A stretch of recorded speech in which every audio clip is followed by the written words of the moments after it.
Welcome to the world's greatest health show.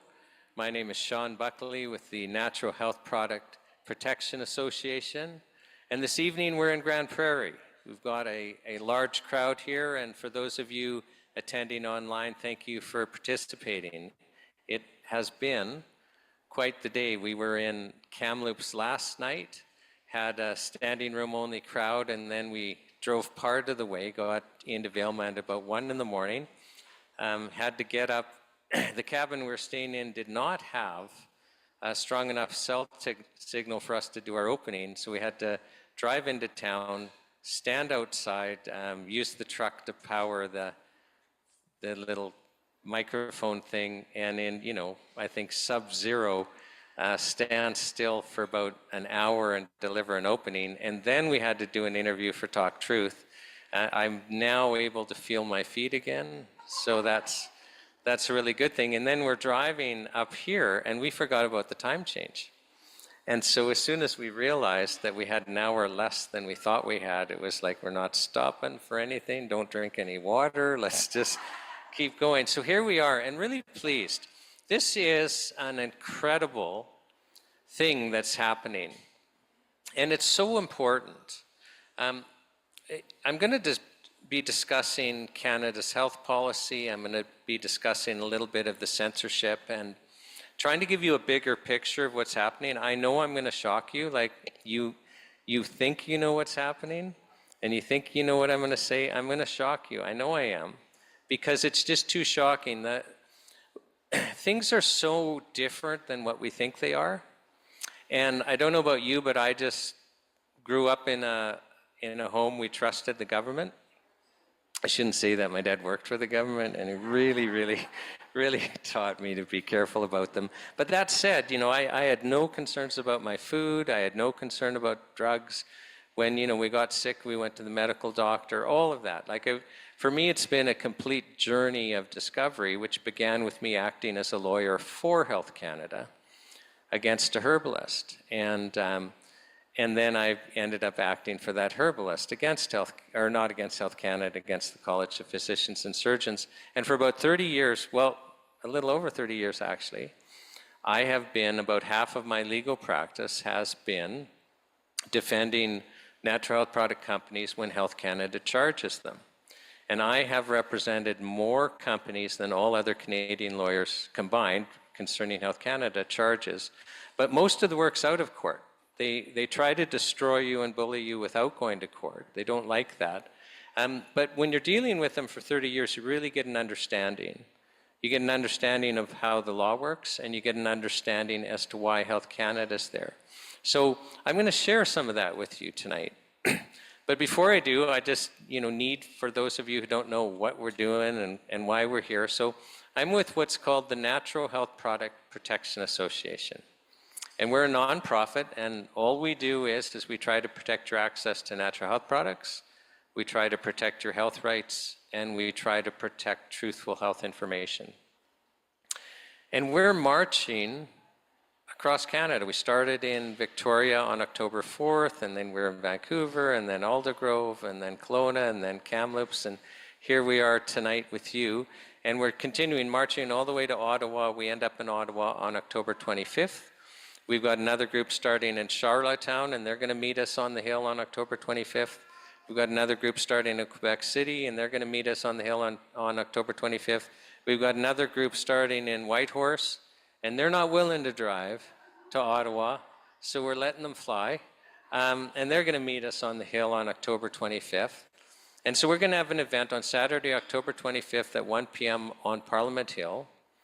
And we're going to deliver the charter, and we're going to deliver the petition. And I'm going to explain what the charter is, and then I'm going to explain the significance of this petition, because it's history-making, it's really cool, and I'm inviting everyone to come. So, no, truly. So, what the charter is the charter's a piece of legislation we want the government to pass. And it came about, we drafted it in 2008. We had just resisted a Health Canada initiative that was really scary and going to take many products away and cause problems. But we were exhausted. And the other groups were exhausted. So we held a couple of conferences. We brought people in from across Canada, right down, manufacturers, practitioners, patients, consumers, health food stores, just people that were interested, regulatory experts. And we asked the question, how do we solve this? Because the reality is Health Canada is the enforcement arm for the pharmaceutical companies. It didn't take me 30 years to figure that out. They're basically the muscle to take care of the competition. So, it's like we're in a gang war, but they're the police in a war on drugs, a war on nutrition, basically. And, just like they try to get rid of cocaine and heroin, they can't get rid of the demand, so they get rid of the supply. Well, that's what they're doing with natural health products. They can't get rid of our demand for nutrition. They can't get rid of our demand for products that enable us to be healthy. So they're going after the supply. No, they minimize demand by censorship, and I'll go into that. Just like you can't have drug paraphernalia, you can't share truthful health information. And I'm truly going to shock you when I get there. But I'm just back on, where did this charter come from? So that's where it came from. And what the charter does is it just lists the health rights that the courts already say we have. I mean, we're part of this common law tradition, and literally since, what was it, 1076 with, William the Conqueror, we've had this common law. And the courts have set really just like a baseline. Government, you can't go below here. Members of the Commonwealth have these basic, literally human rights, but they're health rights. So we just take those basic bare minimums that we need, that the courts say that we have, and we set them out clearly, so there's no confusion.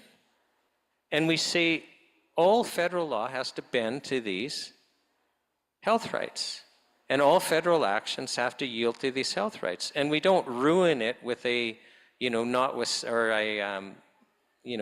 clause like Section 1 in the Charter where they can demonstrably justify away our rights. No, these are our rights, and they're sacrosanct, and that's it.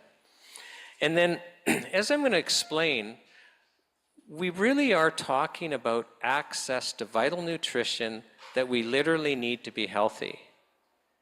And why do we have to fight about that? Like, this shouldn't even be a right. We shouldn't even have to argue about it. It should be a given that we should have access to nutrients that we need to be healthy. So the Charter of Health Freedom creates a new ministry, the Ministry of Wellness, with a legal duty to protect and promote our access. It ends this nonsense with Health Canada. Another thing that the Charter does is it creates some legal presumptions.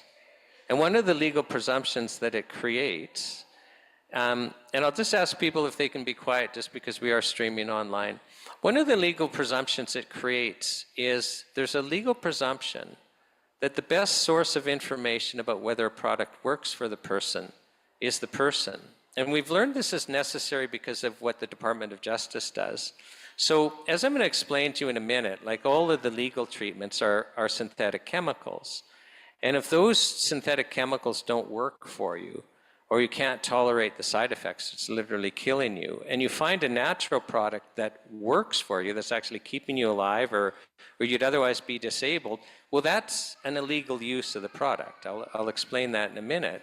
And if the government takes it away, and if you're one of this really tiny minority of Canadians with the financial resources to take on the Department of Justice, and you go to court saying, no, I need this for my life, maybe, some little regulation that isn't bothering anyone, it can be broken here. Like, nobody's going to be hurt if I stay alive taking a natural product. But what the Department of Justice will do, because they never yield, they will bring in experts who will say, well, actually you have this condition, and there's this approved chemical drug, and here's all the research on that, it works. And there's this chemical drug, and here's all the research on that, and it works. And what you're taking isn't approved, it's illegal, and it doesn't work. You're full of crap, it's in your head. You don't need it, you need the approved chemical drugs, and you can lose in court. And that's nonsense. Who goes to court asking the court to allow them access to treatment the government's taking away if they don't need it? Like, No one. So that's why we put that in there. So that's what the charter does. Well, we drafted the charter all these years ago, and we start a paper petition asking the government to pass it, to try and create that pressure. And, the NHPPA, we've always been a small little group. I mean, here we are, we're our own techies. That should tell you something. And, there were years at a time where we had no financial support, and so strictly volunteered, literally doing as little as possible, but just sticking around so that when the big fight came, and the big fight's now, we would still be standing. But notwithstanding that, people were getting these petitions signed and sending them to us. Health food stores, individuals. Do you know we have 150,000 signatures? The clerk of petitions tells us that makes us the third largest paper petition to go to Parliament in history. Isn't that cool? So we're presenting those on the Hill on October 25th. And then the other thing that we're doing is we thought, okay, well, this is a great story. We're going to drive across the country with the charter, collecting petitions. We're going to deliver them on the Hill. But we better have an online health show for the 3 weeks it's going to take us. Is anyone watching the online health show? Okay, very few. You got to. I don't know if you just have to. It will blow your mind. So we have ordinary Canadians sharing how they're only alive, or they'd otherwise be completely disabled if the medical system was failing them, but for natural health products. And we've got medical doctors, we've got naturopaths, homeopaths, traditional Chinese doctors sharing their stories. We've got regulatory experts. It will blow your mind. You'll never be the same. And it's important because this is illegal information. I'm going to share the censorship with you in a moment. I want to explain the drug model to you first, but it's illegal for people who know the information. So it's the manufacturers, it's the practitioners that have this positive information. It's illegal for them to share it. And they get shut down if they do. And so there's a whole bunch of people out there that are suffering in the medical system, and they have no hope. And I'll just give you an example that comes to mind. So I interviewed this lady named Marion. And I like the story because at the time she's working for Health Canada in Ottawa. She's a PhD immunologist, and she gets chronic fatigue syndrome. And it's so severe that all she can do is work. She can't have any life outside of work. And in fact, working at Health Canada, she has to nap during the day. She can never sleep at night. And she has zero life outside of work. And just to give you an example, she shared with us that at one point she got fed up. No, I got to have a life. And she just made a decision, I'm going to go out for supper with a friend. That's it, I'm going. So she took the day off work so she could nap as much as she could during the day. She goes out to the restaurant. At the restaurant, during the meal, she passes out and face plants into her food. If you can imagine, right? How embarrassing that would be. So that ended it. That there's no more extracurricular activities. At the end of the workday, she couldn't leave work like everyone else because she'd pass out in her car. So she'd have to stay after everyone left and try to nap enough so that she would be safe to drive home without passing out. She is completely disabled. She has no life. And she was clear. Her immune system was shot. She's catching everything. She's depressed. She's lost hope. And she was clear if it went on, if she didn't find a solution, she would have killed herself. Okay? So this is life and death. Just to add insult to injury, at the time, Canada's specialist on chronic fatigue syndrome is in Ottawa. She sees the guy and he says, there's nothing we can do, we don't have treatments for it. She comes across St. John's wort. Within 24 hours, she's sleeping the night. 20 years later, she hasn't looked back. Now, how many Marians are out there ready to kill themselves? And now we're making it so easy, we're going to push you to kill yourself. So how many lives have we lost because they don't understand? It might not be St. John's wort for them, but the answer's out there. There'll be people in this room. There'll be, one of the speakers that's going to be coming up, will share with you, like, there was no hope there in the medical system. And she found hope. So you have to understand, one of the reasons we're doing this is to get rid of, through the censorship, because we're not selling anything, we can do this. Get through the censorship so that people trapped in this system can find hope. Now, let's talk about the system that we're all trapped in. So we're in a drug model, and the first thing about the drug model is the government defines drug. And I'll just back up. Is anyone familiar with President Eisenhower's farewell address as a president? Okay, few people. So he was a general in World War II. He later became president of the United States. And when he was leaving, he gave a farewell address in which he gave a whole bunch of warnings. And I don't want to talk about the warnings, but I want to talk about something else. As he said, you have to understand that nothing happens by accident. Okay, government policies don't happen by accident, even if you think that they were born out of a crisis. Like this morning in the opening, so on these online health shows, I give an opening at 7 a.m. Pacific Standard Time. And this morning I was talking about how the mainstream media basically has myths, and what myths are. And myths can be true, they can be untrue, but there's just basically, they create a social consensus, which actually can be quite useful. And I discussed how, for example, we're taught we're a democracy. We're taught we have, we're a representative government. And both of those are myths. They're not true when you actually, kind of dissect them. And we're taught to trust our government. So there's a whole bunch of kind of fun things there. But back to this drug model. We actually believe we're being taken care of, and we have no idea of the trap we're in. So the first part of the drug model is you define drug so broadly that it includes absolutely anything that you're going to use to stay healthy, so prevent illness, or to treat illness. I'm sorry, I'm getting distracted. Can you drink some water? You're clearly dehydrated. Oh, I just made water a drug.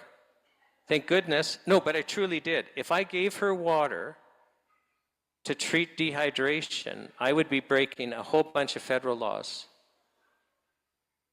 So everything, thank you for drinking that water, everything's a drug, not just synthetic chemicals, but basic nutrients that we need to stay alive.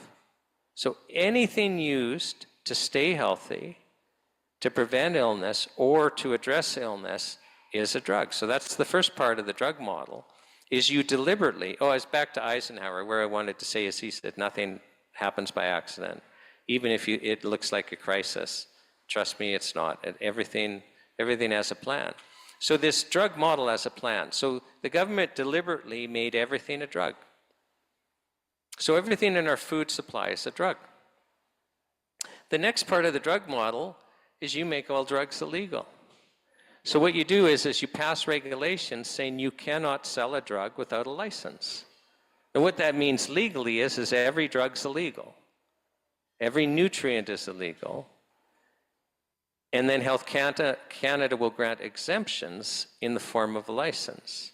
Now think about that from a legal philosophical perspective. It means that the only things you can use to prevent illness or to treat illness are things that the government says you can use. So you actually now don't have the health right to actually decide for yourself how you're going to prevent illness or how you're going to treat illness. That's kind of interesting, isn't it? Now, the third part of the drug model is that you make the drug approval process for everything except the most minor of conditions that we really don't care about. You make that approval process so onerous and so expensive that the only drugs that are approved are synthetic chemicals that had a patent when they were approved. And for those who, well, what's a patent? If you invent something new, so let's say a synthetic chemical, you can apply for a patent, which just means no one else can make it. For as long as you have the patent, you have a monopoly. And in the drug world, the synthetic drug world, this is really important. The last time I had a drug approval expert under oath, so we're in a court proceedings, the person's under oath, and I ask, how expensive is it to get through the new drug approval process? Without blinking, the guy said $1 billion. Now, on a simple application, you can do it for several hundred million, but $1 billion's kind of an average. The application fee alone for a complicated one is $250,000. So you have to give Health Canada $250,000 just to look at your application. So let's say we had a natural health product that cured everything. We'd actually could never get through that process because we couldn't ever raise $1 billion, because if we succeeded and got it approved, everyone else could make it because we don't have a patent. You can't patent things natural. And we'd never get the $1 billion back. Do you see the problem? So just to illustrate how clearly this works, is in the lifetime of everyone in this room, the only drugs that have been approved for serious health conditions are synthetic chemicals that had a patent, with the exception of Primarin, which is so difficult to make, it might as well have a patent. So it basically, in effect, it's only legal to treat conditions in Canada with synthetic chemicals. That's the world you live in. That's your reality.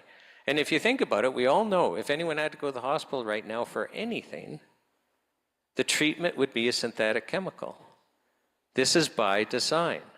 You don't get good health outcomes that way. Like if we had no drug policy at all, and we asked everyone in the world, tell us how we get good health outcomes to treat serious health conditions, not a single person in the world would come back to us and say, I got it. I got it. Canada, you're going to be the healthiest country in the world. Just make it illegal to treat serious health conditions with anything but novel chemicals that haven't been invented yet. Isn't it obvious? It's madness, actually, isn't it? And what happens is when the patents run out, and then they're generic drugs, they're on the market for a while, but new ones will get through that have patents. They may be more dangerous, they may not work as well, but that doesn't matter. That's not what our drug policy is not about good health outcomes. And eventually, a lot of them stop being made. They're called orphan drugs. We've all even heard the term. Orphan drugs, so they're no longer made.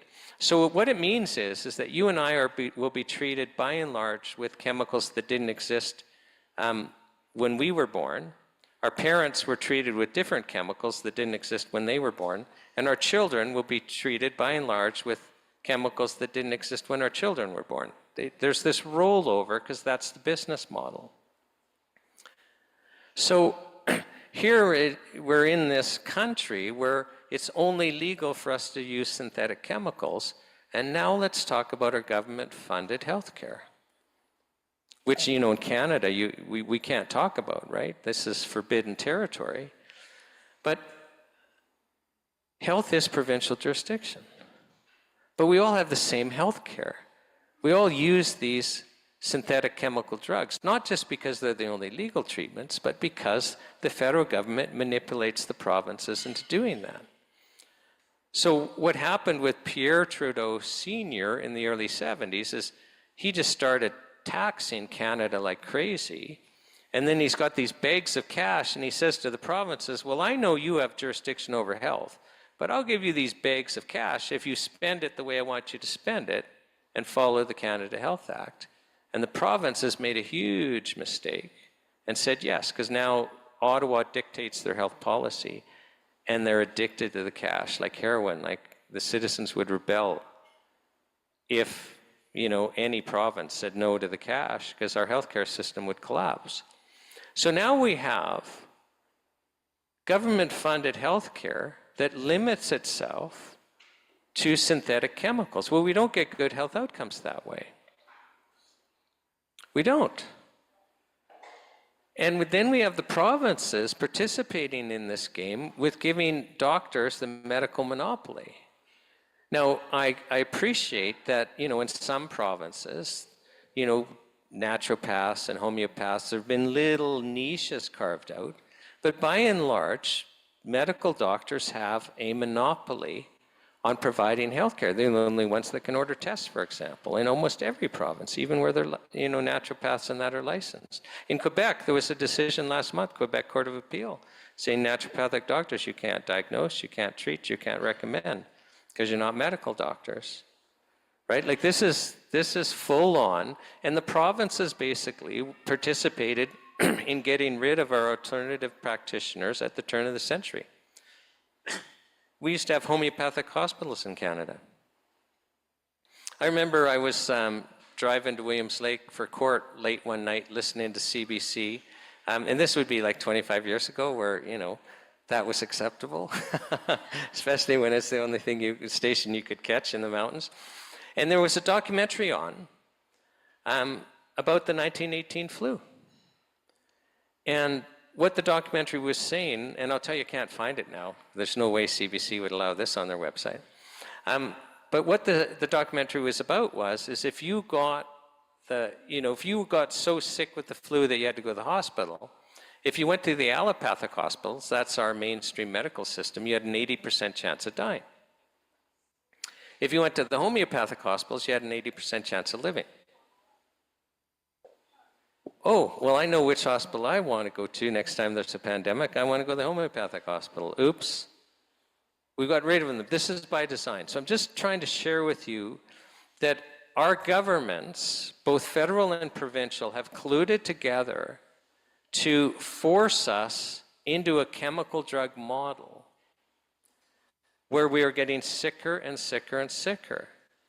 Now let's talk about nutrition and then censorship.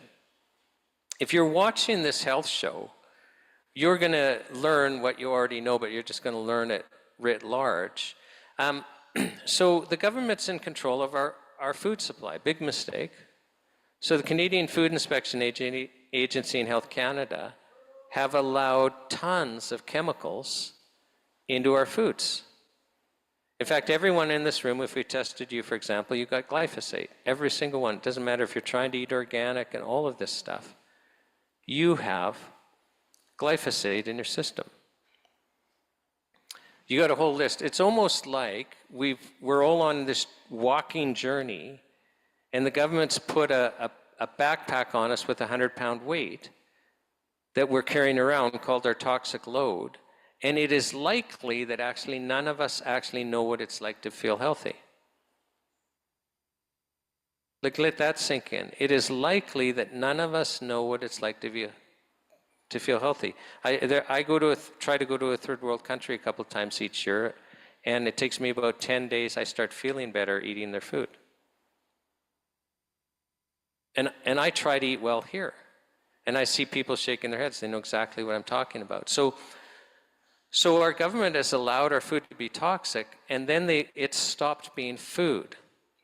I'm going to say something absolutely revolutionary, and you're going to go, what? This guy's nuts. And here it is. The human body needs certain nutrition to be healthy. Oh, like who knew, right? We had at the Vancouver event, Udo Erasmus showed up, and so we put him on the stage, and he was saying, listen, there's this many vitamins, minerals, fats, essential fatty acids that we call essential.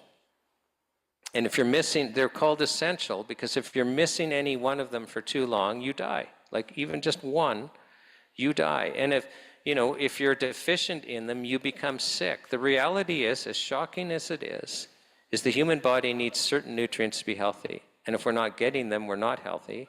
And if we're not getting them long enough, we become chronically sick.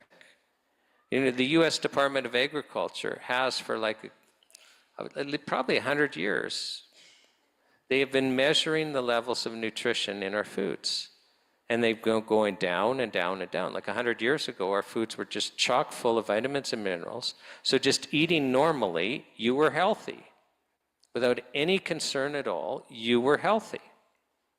But now, I think it was their 1949 report, which is a long time ago, they were raising the alarm at how few vitamins and minerals were in, and they actually went out of the way to say, well, if you're missing this, this is the chronic illness you get. And if you're missing this is the chronic illness you get. If you're missing this is the chronic illness you get. This isn't a secret, except that our mainstream media won't share it. But it's not hidden, except by our mainstream media and governments. If you're not getting the vital nutrients, you get chronically sick. And you cannot get them by eating even healthy, fresh, organic. You're not going to be healthy. You're eventually going to become chronically sick. And there's nothing you can do about it except supplement. Now, do you think it's by accident? Remember, Eisenhower said everything's by design. So do you think it's an accident that our healthcare system basically makes it illegal for us to be treated with anything but dangerous or synthetic chemicals? Do you think it's an accident that our food supply has basically become poisoned so that no one in this room likely even knows what it's like to feel healthy anymore? And we've got this toxic load. And you watch the health show, like there's some, one person that comes to mind is the actor Nick Mancuso has shared with us as a speaker. He was Ray in Stingray. He's, been in Fast and Furious. He had a leading role in the Antichrist series. You see him, you go, okay, I know who this guy is. And he became sick because of basically chemical poisoning, toxic chemical poisoning and radiation poisoning. And the medical system had no answers for him. He's only alive because of the natural health community that solved him. We've got a bunch of speakers that have shared about toxic overload. This is real. Like if you want to be healthy, you have to detox. And if you want to be healthy, you have to supplement. And here we are, where our model is, by design, that we're chronically malnourished. And then when we start to show chronic illness, we treat the symptoms with the synthetic chemicals and not the cure. I'll just share another story of somebody that's sharing in the health show. And so we have this young mom, and she's got 2 little kids at home. And she gets restless leg syndrome. That's what her medical doctor says. You have restless leg syndrome. And what was happening to her is at the end of the day, if she tried to get off her feet, especially if she tried to lay down to go to sleep, she described it as electric shocks into both legs. So really painful and uncomfortable, and then the muscles would start twitching, and so she couldn't sleep. So the only way to stop it would be walking. So she's finding she's walking all night long, she's not sleeping, she's losing the ability to care for her kids, her immune system's getting wrecked, her mood is getting wrecked, her spirit is getting wrecked, and she goes to the doctor, her medical doctor, and the medical doctor says, we don't have a treatment for restless leg, but tell you what, I'll put you on a Parkinson's drug. She refused to do that because she looked into that drug and it was just too scary. And a friend says, go to naturopathic doctor. She goes to naturopathic doctor, like magnesium biglycinate, and like within days it's gone. It was so transformative for her. She is studied as, and now is in the natural health community as a professional. And as I was interviewing naturopathic doctors and, medical doctors that have, become homeopaths or integrative practitioners, and it's kind of like, it's so obvious that if you're having muscle twitches, it's likely a magnesium deficiency. So, and I see people nodding their heads, so much so that you can just say, well, try this type of magnesium. It's not going to hurt you. And if it doesn't work, if it truly is something else, we'll figure that out. But we'll solve it. It's just kind of like, oh, you're thirsty, maybe drink some water. It's almost like I feel people think I'm being stupid just sharing the story, like people in the know. Yeah, you're thirsty, drink, right? Yeah, you got muscle twitches, take magnesium. Well, why didn't the medical doctor know this? Why was the medical doctor prescribing a Parkinson's drug for a woman suffering from magnesium deficiency? I've interviewed personally 3 medical doctors that practiced for over 40 years for this health show. 2 became homeopathic doctors, and they've practiced like a quarter century as both medical and homeopathic, and the other became, an expert in nutrition. And all of them say maybe we get 2 hours of training in nutrition.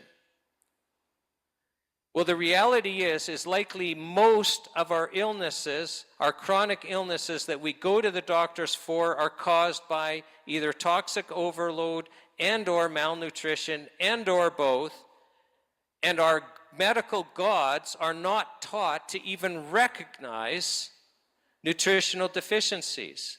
For those of you who know Dr. Carolyn Dean, she was a medical doctor that got chased out of Canada for saying sugar is not really good for you, processed sugar.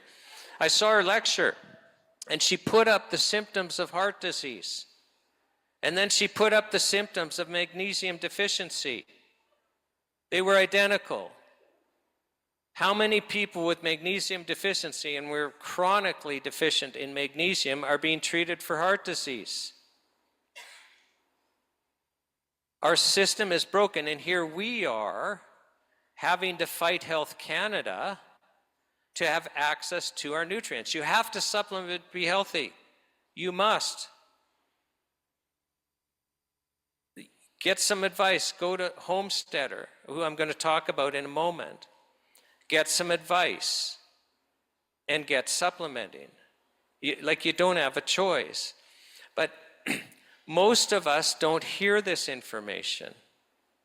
Do you know that the synthetic chemical drugs, we have Professor Alan Castles from University of Victoria as one of the speakers on our online health show. And he said what I already knew. The third leading cause of death in Canada are synthetic chemical drugs taken as directed. Not as abused, as directed. Don't you think we should be trying to reduce chemical drug use? And that's not even all of the damage. They're also a leading part in another one of our leading causes of death, highly preventable medical errors. One of the most dangerous things that we can do is take a synthetic chemical drug. But we're being forced into this. So Health Canada is taking them away, which is why we're doing this now. But they're preventing you from knowing this. And so let's talk about the censorship. And to do that, I'm just going to share a story. But first, I need to set it up. Remember, I told you get approval from Health Canada to sell a drug. So you apply for a license. Well, when they give you a license, Health Canada takes the position all you can say is what it's approved for. So let's use antidepressants as an example. So let's say a company gets a chemical antidepressant approved by Health Canada. All they can say is it's an antidepressant. It's illegal for them to share any other health information with you. Well, I'm in this federal court case years ago, and Health Canada has hired this outside expert, this psychiatrist that runs a company just to get psychiatric drugs approved. And I'm at him, questioning him under oath for days. And at some point, he just starts talking about something that I'm going to share with you. And you got that inner voice, and I'm thinking, are you really saying this? This, you're under oath and this is being taped, right? But now I know it's no big deal, what he was sharing, because it's so obvious and true. I just found it shocking that he was sharing it so freely. And what happened was he actually started complaining to me on how hard it is to get new antidepressants approved by Health Canada. He says, I got to give Health Canada 2 double-blind clinical trials showing that the drug works. Now, what he means by showing that the drug works is that in a short-term trial, because they don't want to go over 3 months because the placebo effect won't go over 3 months, and they're by and large also relying on the placebo effect. So it'll be a short-term trial, not to cure depression, but they'll just be measuring symptom reduction in generally healthy people that they're not expecting to die or have too bad of safety signals. So we'll have this very specifically designed trial, and if they if there's this statistical separation in the trials showing that there's more symptom reduction in the drug than for the sugar pill, then we pretend, I use that word by design, we pretend that means the drug works. So he's complaining to me, I got to give Health Canada 2 double-blind clinical trials showing the drug works. So he says, right out of the gate, I've learned I've got to run 8 of them to get the 2. So right out of the gate, he runs 8 double-blind clinical trials to get the 2 he needs to give to Health Canada. Now the other 6 he doesn't give to Health Canada. And the other 6, they could all be inconclusive. They could show the sugar pill works better than the drug. They could show the drug works better than the sugar pill, but the safety signals are too scary to give to Health Canada. They could be a combination of all of that. It doesn't matter. They're not going to Health Canada. Now, you probably think, wow, that's pretty shocking. And it truly is. It just kind of shows what a fraud our drug approval system is, and it is a fraud. But the shocking part is, it's illegal for that pharmaceutical company to share with you the 6 failed trials. Let me say that again. I want it to sink in. It is illegal for the pharmaceutical company to share with you those 6 failed trials. All they can share is antidepressant. See how this works? So they could be getting reports of death. They could be getting reports of people becoming disabled. It's illegal for them to share that with you. All they can say is antidepressant. Pretty cool, eh? Now, this protects our confidence in this model that we've been forced into, where the only legal treatments are the synthetic chemicals, and the only treatments that are paid for are the synthetic chemicals, and everything else, if they're used to treat other conditions, if you say it, Health Canada attacks you, because they're the enforcement arm for the chemical drug companies. Now, the law should be that all information about any treatment must be made available to the public. But if it was, we would lose our confidence in the government-funded mainstream medical system. I hope that's clear to you now. So the reason we have the censorship is to protect the pharmaceutical company model. Our whole system is there to protect that model. And our mainstream media doesn't go anywhere near revealing to us any of this truth. And usually when I'm sharing that, people in the crowd, but because it's pharmaceutical advertising. I think that's part of it, but it's also government money given to the media. It's not just the CBC that's funded by government. All of the private media is funded by the Canadian government. And it's the Canadian government's model. I hope you're feeling really comfortable and happy and all of that. We've got to end this. And this protects the government-funded system. The censorship hurts the natural health community, because we don't have the danger signals. They're just not there. These are by and large vital nutrients and things within our food supply. Like if you eat encapsulated parsley, you're not going to die. Like, it's as simple as that. Like, they're so ultra safe, it's crazy. I remember when a risk analysis expert, Ron Law, was hired to kind of show, okay, in Canada, what's the risk from natural health products? He couldn't find a report of a single death. So we had to go to other Western nations to, try and figure out, okay, well, what is the incidence when we're looking at a much larger data set and population base? And you were 14 times more likely to be struck by lightning than to be killed by a natural health product. Now, 14 times is pretty significant. And none of us truly are afraid of being struck by lightning. So the risk is so low that even to think of regulating it makes no sense, because the safety signal is so low you couldn't tell if you're helping or hurting. But we're talking about vital nutrients. Another speaker we have is Dr. James Lunny, who is sharing about how important vitamin D is. Well, Health Canada restricts the amount of vitamin D by law to a level that we're going to be chronically sick. Our immune systems will not work. So let's talk about the recommended daily allowances, and then I'll get to some of our other speakers.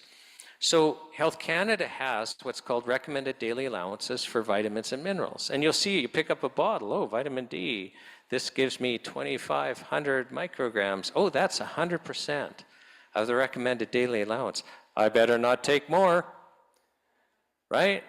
And even the word allowance is interesting, isn't it? And if a company wants to give you more, if the company wants to give you a dosage amount that you actually need to be healthy, they will be shut down, they'll be attacked. So these RDAs are set at levels that if we actually followed them, every single one of us would be chronically sick. Every single one of us.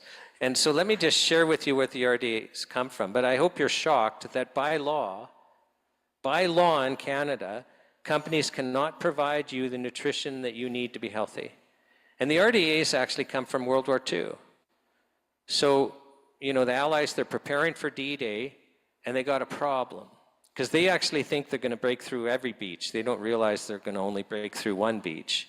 So they think they're going to break through every beach, and all these soldiers are going to be pouring into the interior of France, and we're not going to be able to resupply them for 2 weeks. And so they had to answer a question.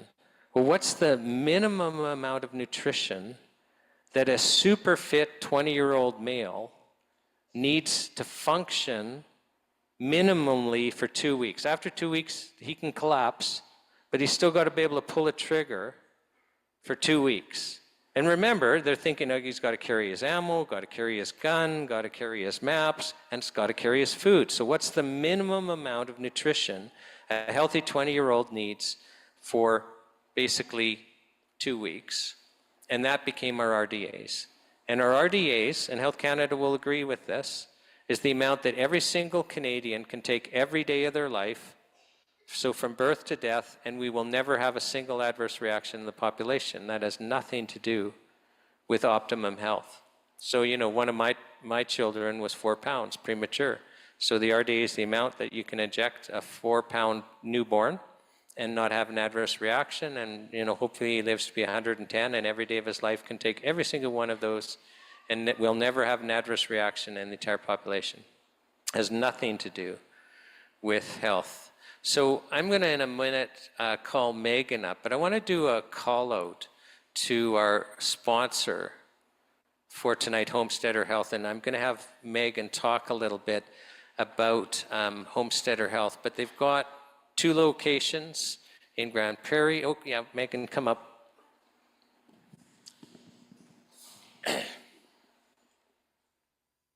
One of the things, sorry, I'll take my notes. One of the things that we're also trying to do in this tour, so before we go into Homesteader, but they're one of these stores that I'm talking about, is we're interviewing people involved in health food stores because we have to protect them. So what a lot of people don't understand is health food store staff in the supplement departments are highly trained. They are it's very common to have nutritionists that have degrees, or else there's just been tons of self-study. The drug rep, or I shouldn't say drug reps, the supplement reps come, they know them. They do, a lot of the companies do training. There's this feedback loop, what's working, what isn't working. And you get advice. So, you know, my wife Teresa was suffering from migraines, goes to our local health food store. Oh, well, you want to take, you know, magnesium L-threonate, and you want this B complex, and here's the schedule, and I think there was something else. It's because they have that knowledge. You know, if you order online from Amazon, you're not getting that advice. If you go to Walmart, you're not getting that advice. If you go to a big chain, you're not getting that advice. And often you need to be told to ignore the label because it's limited to the RDA amount. And you're not going to get that.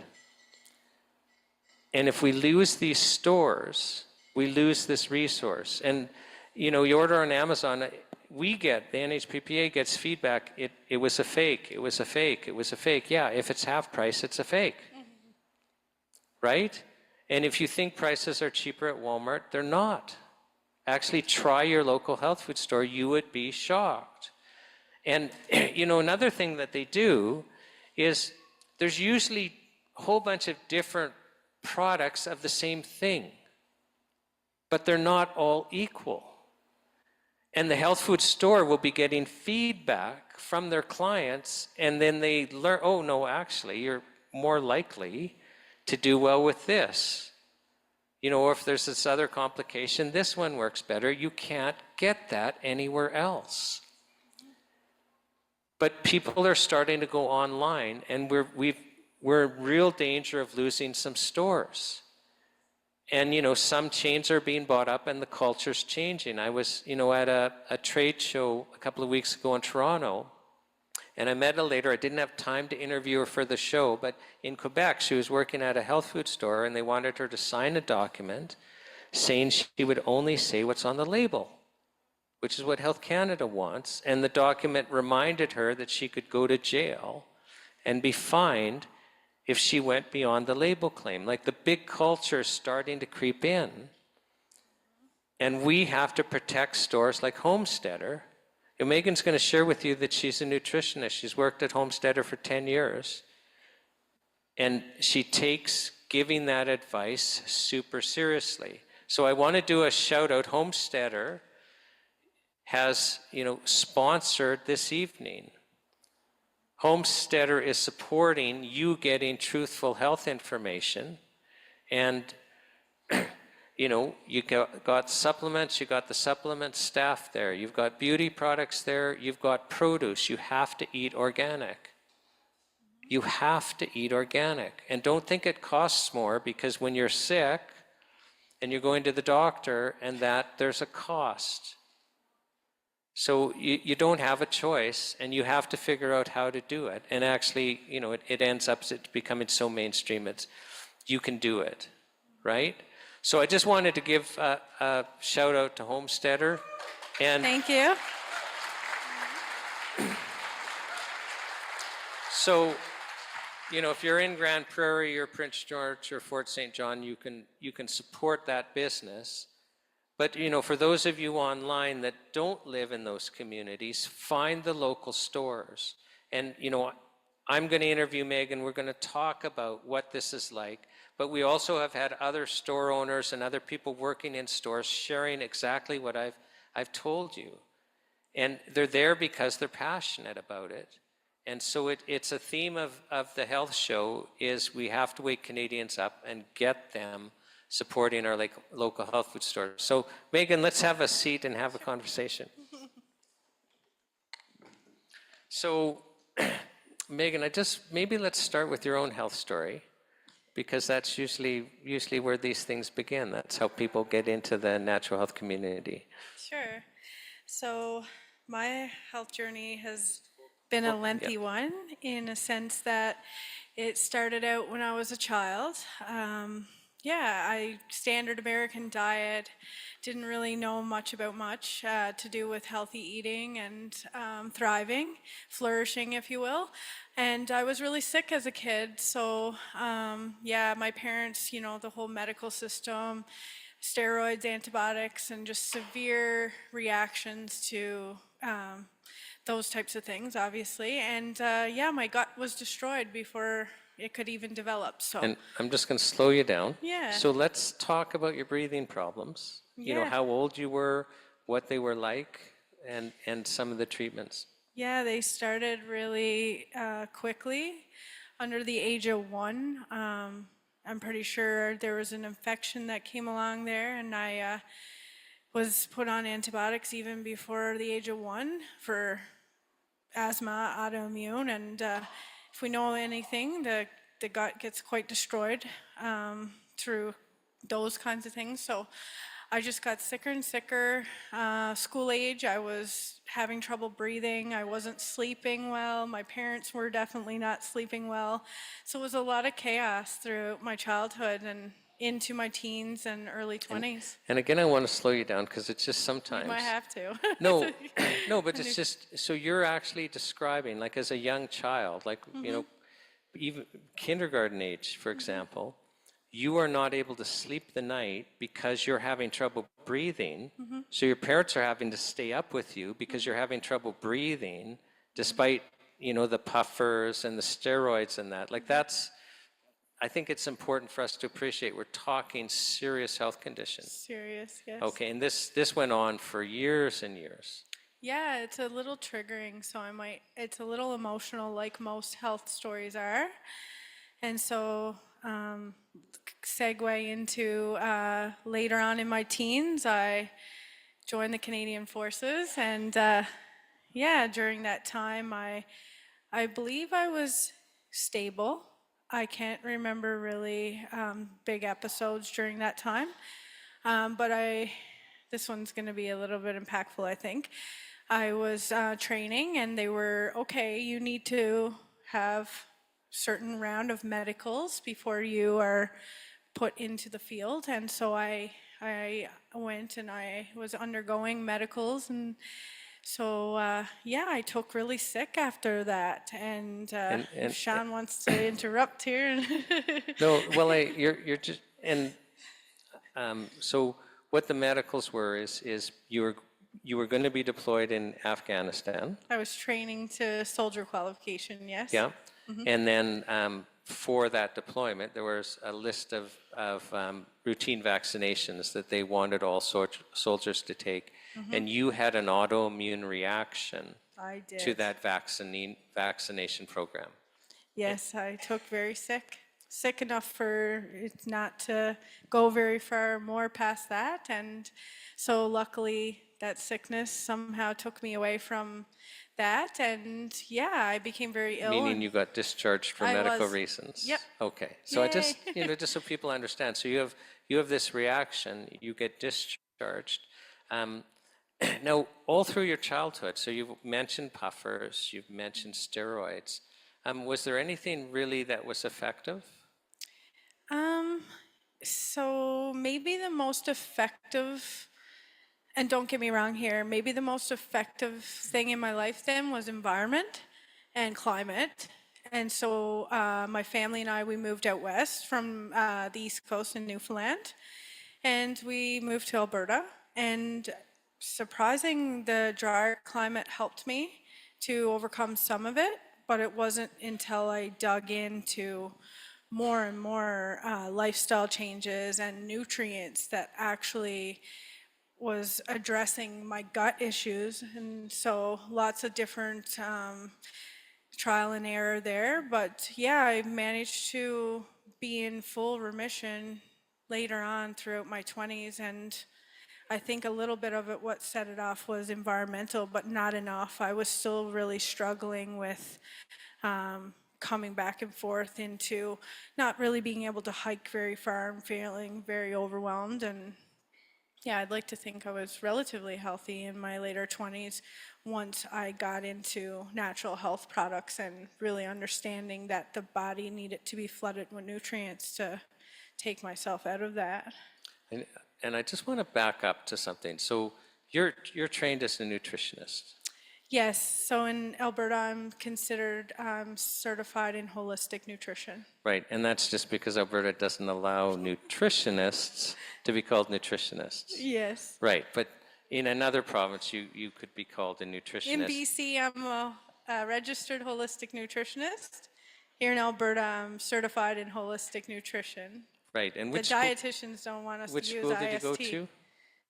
You went to a school for this? I went to the Canadian School of Natural Nutrition. Right, okay. So you actually went to school for years. You've become trained in this. And the reason why I'm just setting this up is you'd mentioned antibiotics, and you kind of glossed over, you'd mentioned about affecting the gut, but some people here and some people watching online might not understand the difficulties that can be caused by antibiotics. So the messaging is good, good, good. Whereas my understanding is actually they really need to be used with caution because they can cause some gut problems. Can you share about that? Yeah, so the way that I like to talk to people about this is to break down the English language, anti, meaning no, and biotic, meaning life. So no life, essentially.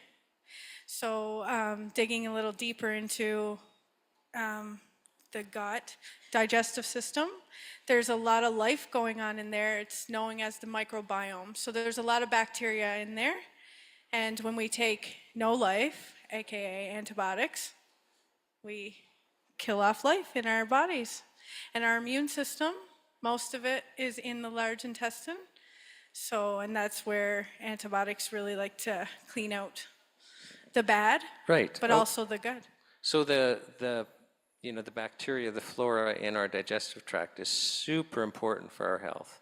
So our immune system, our mood, other things.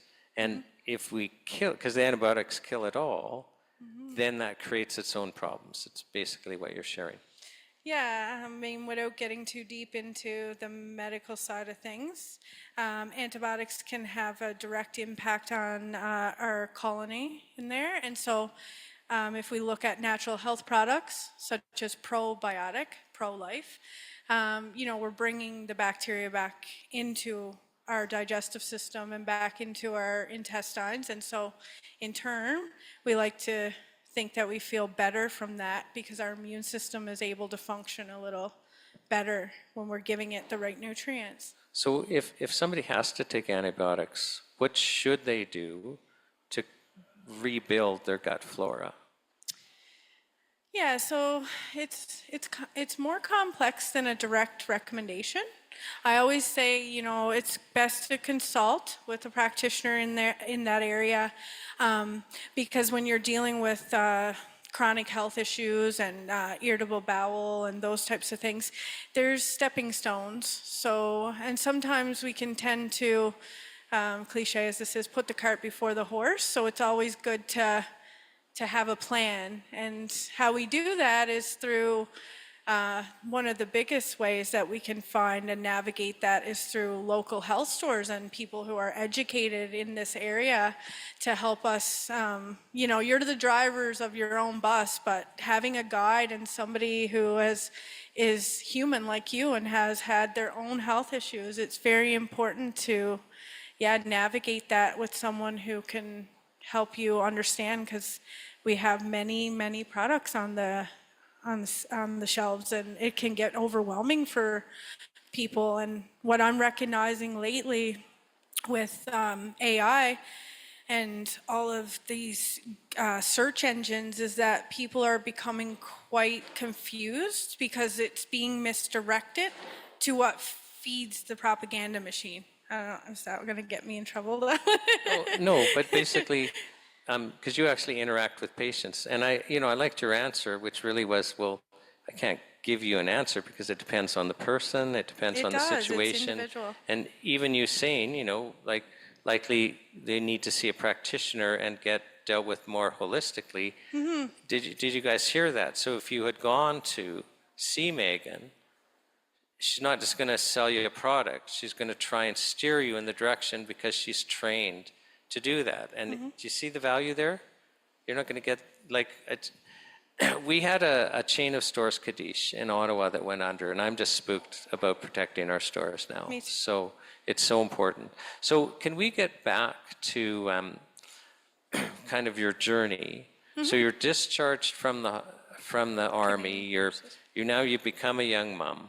You got a couple of later. That's a little okay. I'm sorry. later. Well, let's carry on with the journey. Yeah. So then I changed careers a few more times, and you guys I like to make short stories long, but I'm going to make a long story short here this time, and I'm going to just speed it up. So life goes on, and I wanted to have a family. My partner and I set out to have children together, and at this point I was feeling pretty like I was in remission. I hadn't had symptoms from no autoimmune for so many years, and I almost felt like, okay, like this is awesome, like I get to feel good for the rest of my life.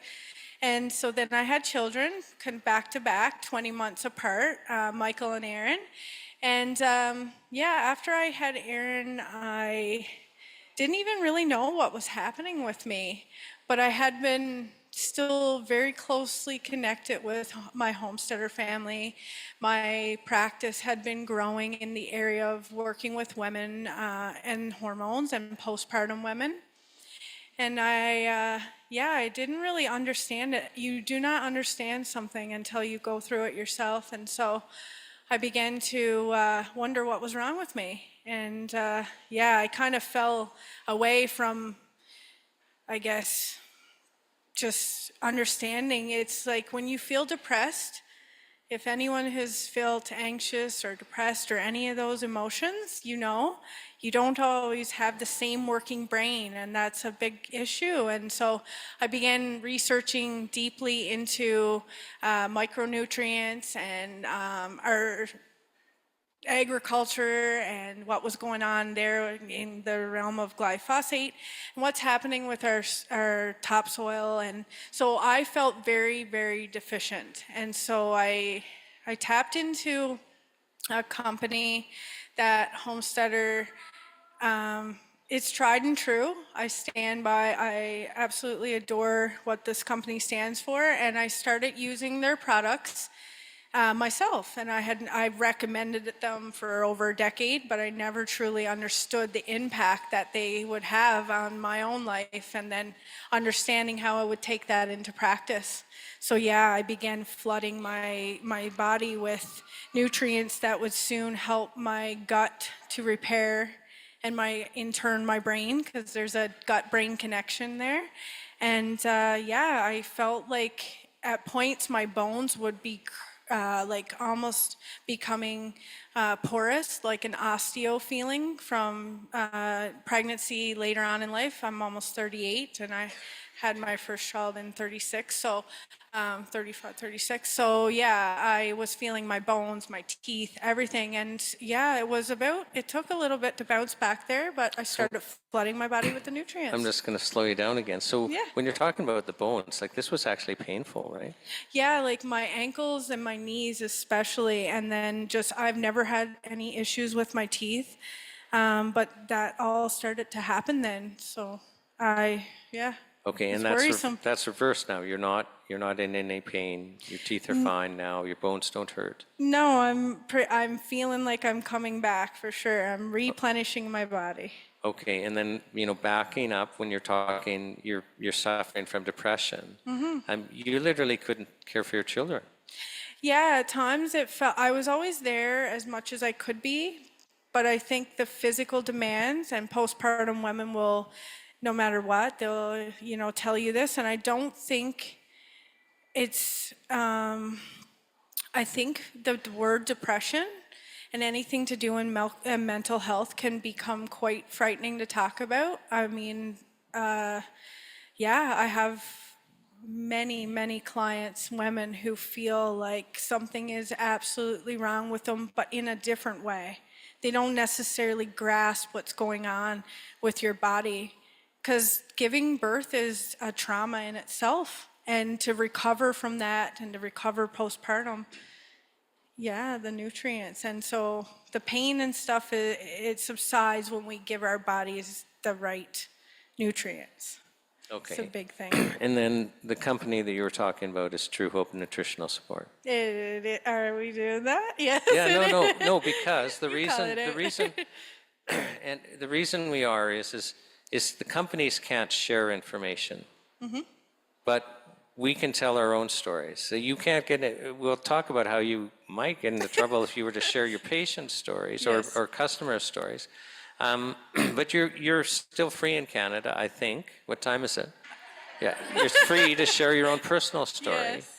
I hope, right? So why not? Because as I was sharing, with Marion, the lady that worked for Health Canada, is how many people out there are suffering because they don't understand hope. And so we had her say St. John's wort, and that may not help for the next person.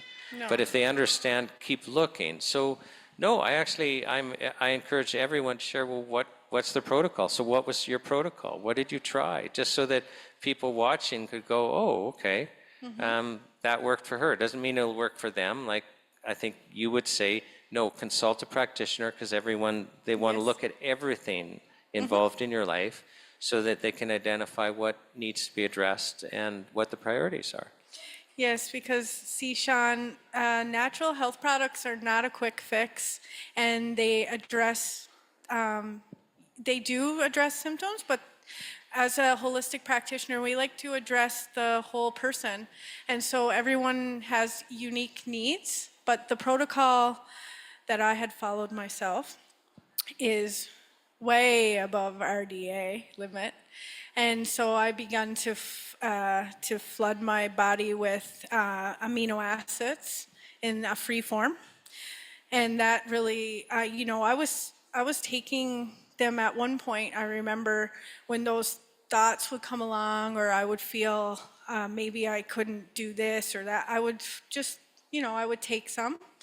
And then I was setting myself up for a protocol of EMP, Empower, and I was taking those at a high amount as well. And also sleeping is a thing. After you have children, you don't sleep as well as prior to having children, if people know that. So I was also doing some inositol to relax in the evening as well. And I incorporated some phosphatidylcholine as well, and some healthy fats. And it wasn't really until I got in the thick of that I started to feel reprieve from the like deep rest, or depression, or whatever you want to name it. And so I started to feel better and better every day that I did that. And then I wanted to go into more of into addressing deeper than just addressing the flood of nutrients through my body. And so I started to use nascent iodine as well. And I'm still doing a lot of those same things, just bringing it back a little bit in the amounts. So there's Great. a lot more to that protocol, though, if you want. Okay, let's, That's the basics. you kind of became aware to start looking in that direction because you started as a customer, kind of going to homesteaders and eating healthy, and then you ended up training and working for them. Can you kind of share that journey, and then tell us, well, what's kind of what's a typical day like when people are coming to you with questions?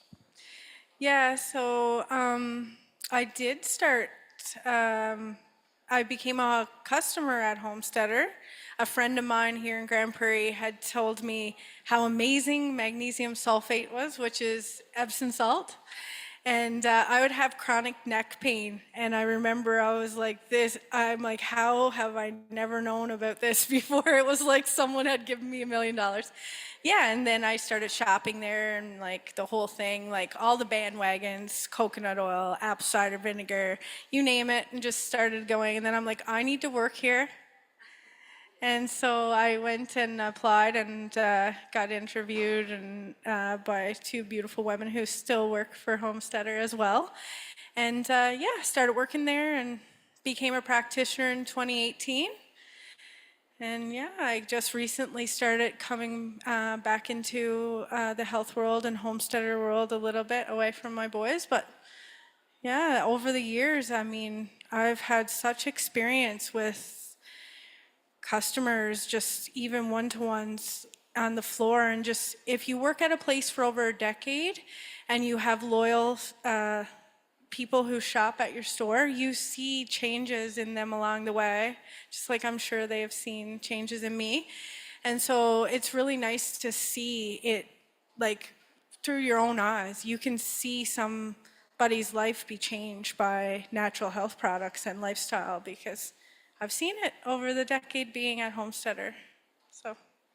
And we actually have to be general, don't we? I am a little general right now. Okay. The capacity is coming back, Shawn.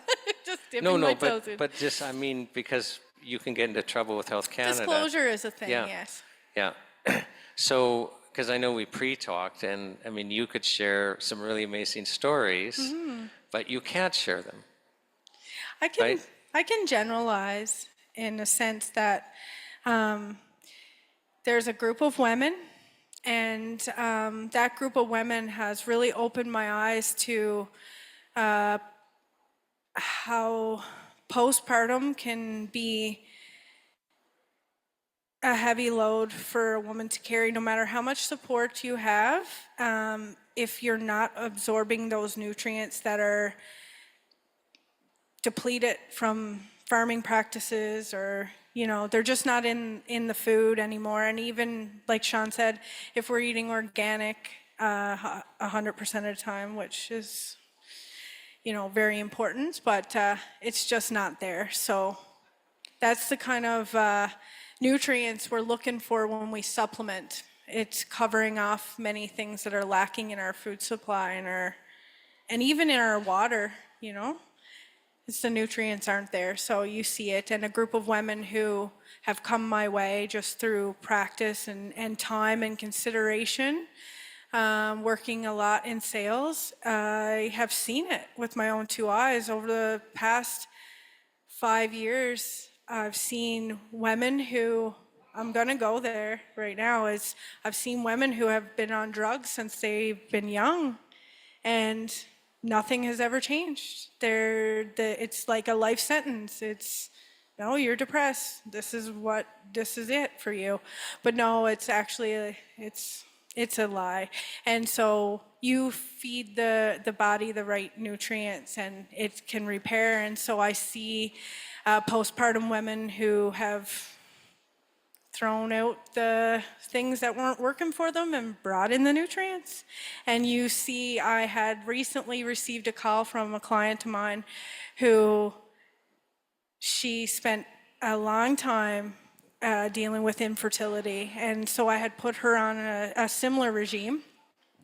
I like to not be generic with my protocols, but I'd put her on something similar, and yeah, she's pregnant now. So it's exciting. The body's able to, what the body's able to do when you give it the right vitamins and minerals, nutrients. Right, and you said something I think that's important. Like I interviewed even those medical doctors that became homeopathic doctors also, and I appreciate with homeopathy there can be some real quick things, but overall, just the impression I'm getting when I'm interviewing practitioners is, you didn't necessarily get into trouble quickly with not having the right nutrients, and you don't get out of it quickly either. It can be a gradual thing, which is probably why it's important. You see them return and you get updates and you see this progress. That probably helps you understand and let people know, wait a second, this is going to take some time. Yeah, exactly. I'm a walking billboard for that, and working at a health store surely helps the process, but we're not all going to work at a health store.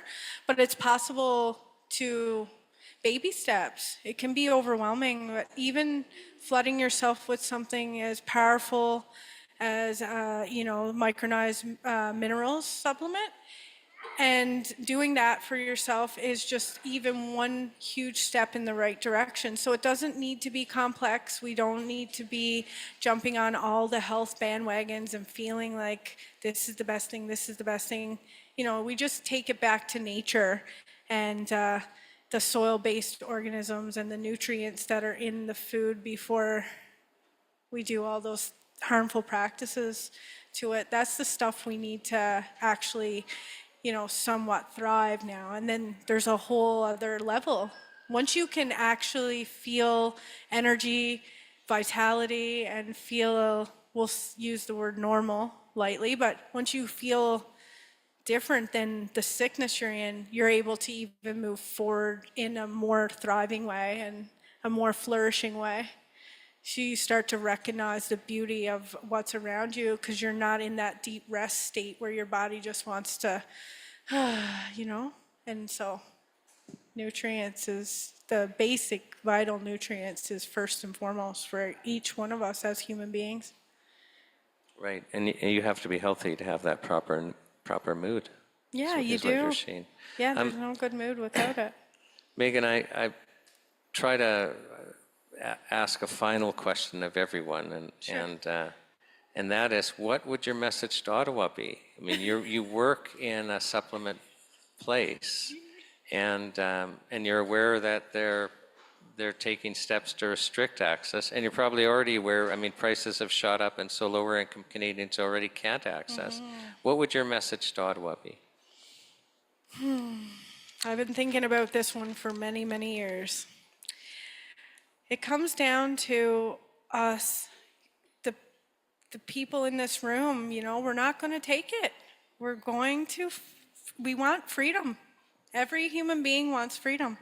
No matter if they want to choose a Wendy's on the way home, if they want to stop in and get a salad. It doesn't matter. It's about freedom to choose. And so, yeah, cue the KISS song here. We're not going to take it, you know? Just freedom is everything when it comes to it. Sounds like a Twisted Sister song. Oh, there you go. See, that's how well I know those guys. Megan, it's just been a pleasure for you to share your story. Thank you for having me. To share your experience. Thank you for attending. Thank you very much. And sharing with us.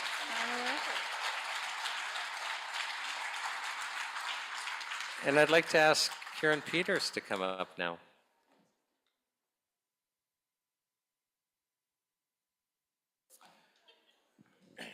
So, Karen, I'll give you a mic there. Welcome to the World's Greatest Health Show. Thank you. Okay, let's have a seat. And you're here to share your health journey. And I think it starts back around 2014. Can you kind of tell us what happened? And So in 2014, after a year of being very unwell, I was diagnosed with rheumatoid arthritis. So if you can picture that person that you know that has that disease and how debilitating it can be, you will maybe understand the significance of how traumatized I was. And of course, my husband and I had lived our lives where we thought we were eating healthy, exercising, we had faith, and here I am now diagnosed with a terminal disease, and I was devastated. It led me to a rheumatologist out in Edmonton. well, let's back up before we Okay. get to the Edmonton doctor. So you said, you know, after a year of suffering, you're diagnosed. So can you share with us what were you experiencing that even led you to go to the medical system to get a diagnosis? So, and it was weird because it happened basically overnight, where I woke up and I had such inflammation. My hands were twice the size of what they are right now. I couldn't wear rings. My feet were so bad, it felt like I was walking on tennis balls. And so I suffered with that for a year. And you have to understand that I'm still working. I'm working a very busy day spa with these conditions. And it wasn't until I finally sat in my doctor's office sobbing and I showed him my hands, like there's something wrong. And he said, okay, we'll send you for blood work. And that's when it came back that I had RA, and that I was then being referred to a specialist in Edmonton. Okay, so your hands are like for a year, Yes. twice the size. So you can't wear rings for a No. year? Are they painful and uncomfortable? It was painful in that inflammation makes you sore, but the difference between rheumatoid arthritis, in my opinion, and I'm not a doctor, is just pure inflammation, whereas in osteoarthritis, you actually have the swelling in the joints, and you can see the swelling in the joints. I didn't have that, but I had this significant inflammation, which didn't clue me into arthritis either. It didn't mean arthritis to me. I didn't know what it was. So yeah, that was what I was struggling with. Okay, and then the feet, you said it felt like you were walking on tennis balls, and this is painful. Yeah, that was very painful. So I was basically walking on the sides of my feet to cope with my work and being on my feet all day. So it was very uncomfortable. Yeah, so then I headed to the rheumatologist. Right, but I want people to understand what you're going through. No, because it's just, that's where Yeah. it's real, right? Because my understanding is even the odd time your husband had to carry you home on walks. That was post-treatment with my rheumatologist. Oh, okay. That was So, post-treatment. so we'll get to that. We'll still get to that. Still have that to look forward to. So Yeah. you end up going to the medical doctor, and what happens? So I ended up going out to Edmonton to a rheumatologist. Again, he confirmed that I had rheumatoid arthritis. Very uncompassionate man. I won't tell you his name. As I'm sobbing in his office, he didn't even offer me a Kleenex. Okay, but we're jumping over the drugs you were on. Yeah, And I haven't for- got there yet. Okay. So one of my first questions to him was, can I put this in remission? And he looked at me and he said, it'll never happen. It rarely ever happens that you'll be able to put this in remission. And then he prescribed me hydroxychloroquine and methotrexate.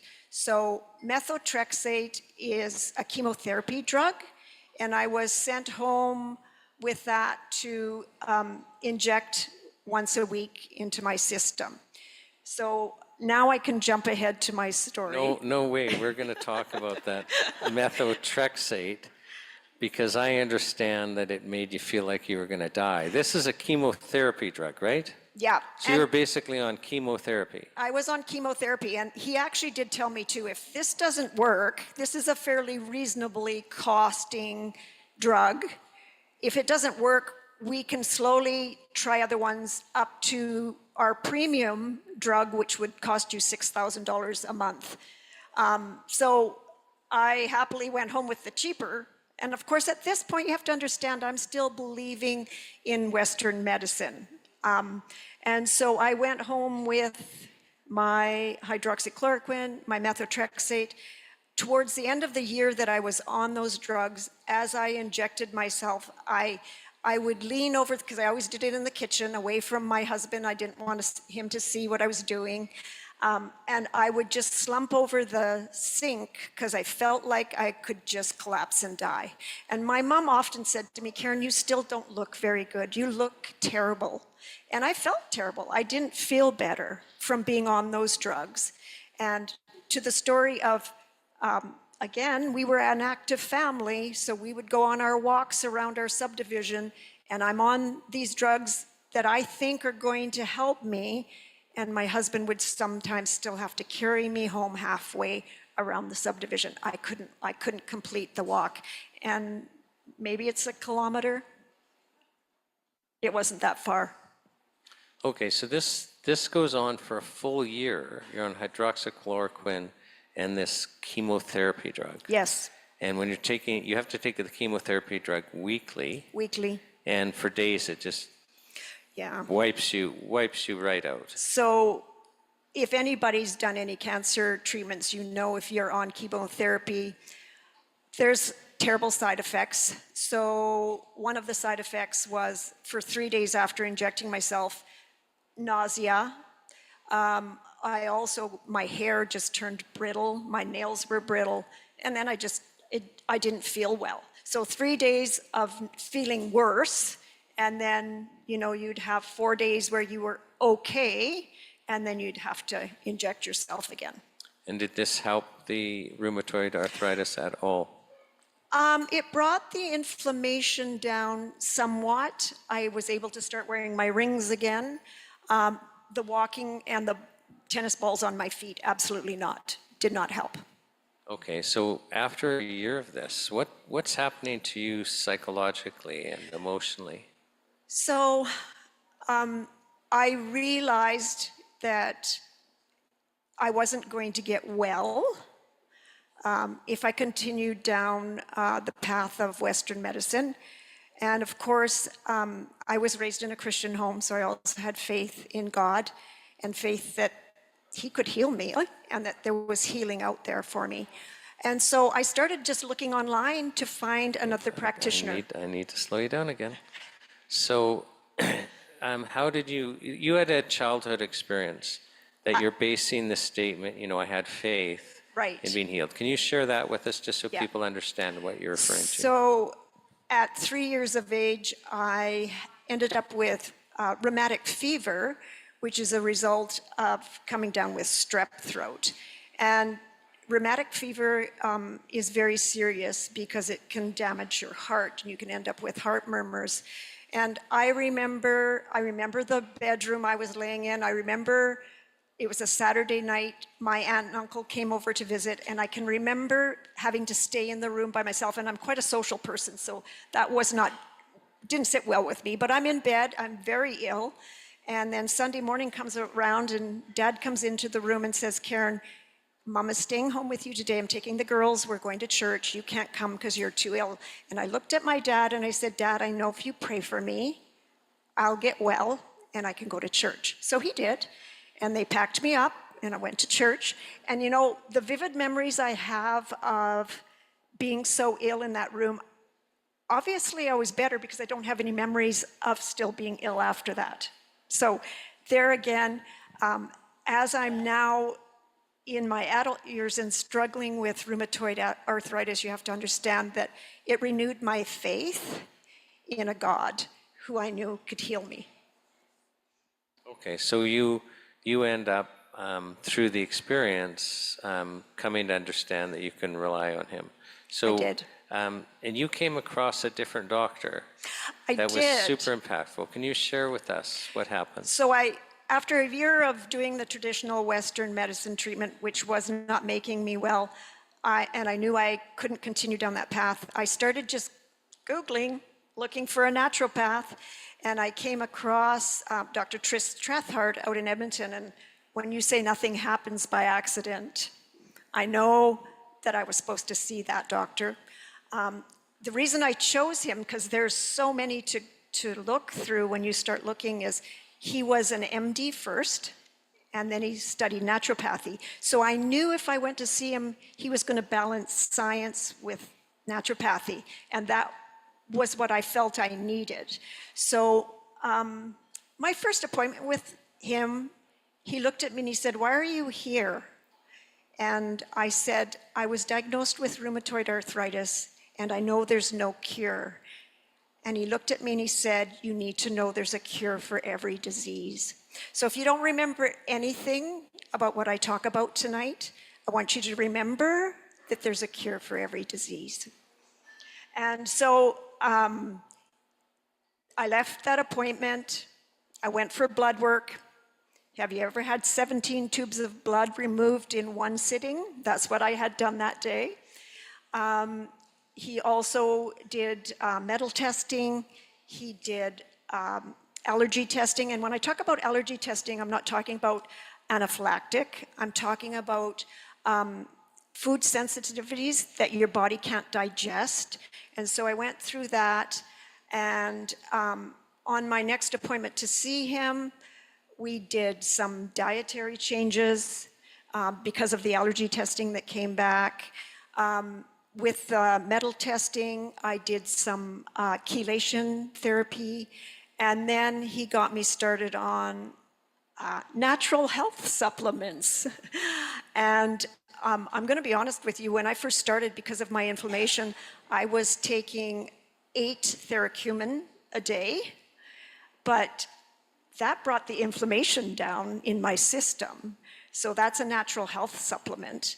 And I'm so grateful for that. And today I'm not on that, just so you know that it's cured me? Can I say it's cured me? You can, because you're not selling anything. You're I'm not. telling your story, and that's still allowed today. So with the natural health journey that I was on, I would like to be able to tell you that, you know, in 2-3 days, it was remarkable and I was well. It was actually a 3-year journey for me where I would see him, Dr. Trethart, regularly with blood work. And every time I saw him, he'd do the blood work for RA and my levels would be down. And in 3 years, I put my RA in remission, and it's still in remission. But wait, that's an incurable disease. Yeah.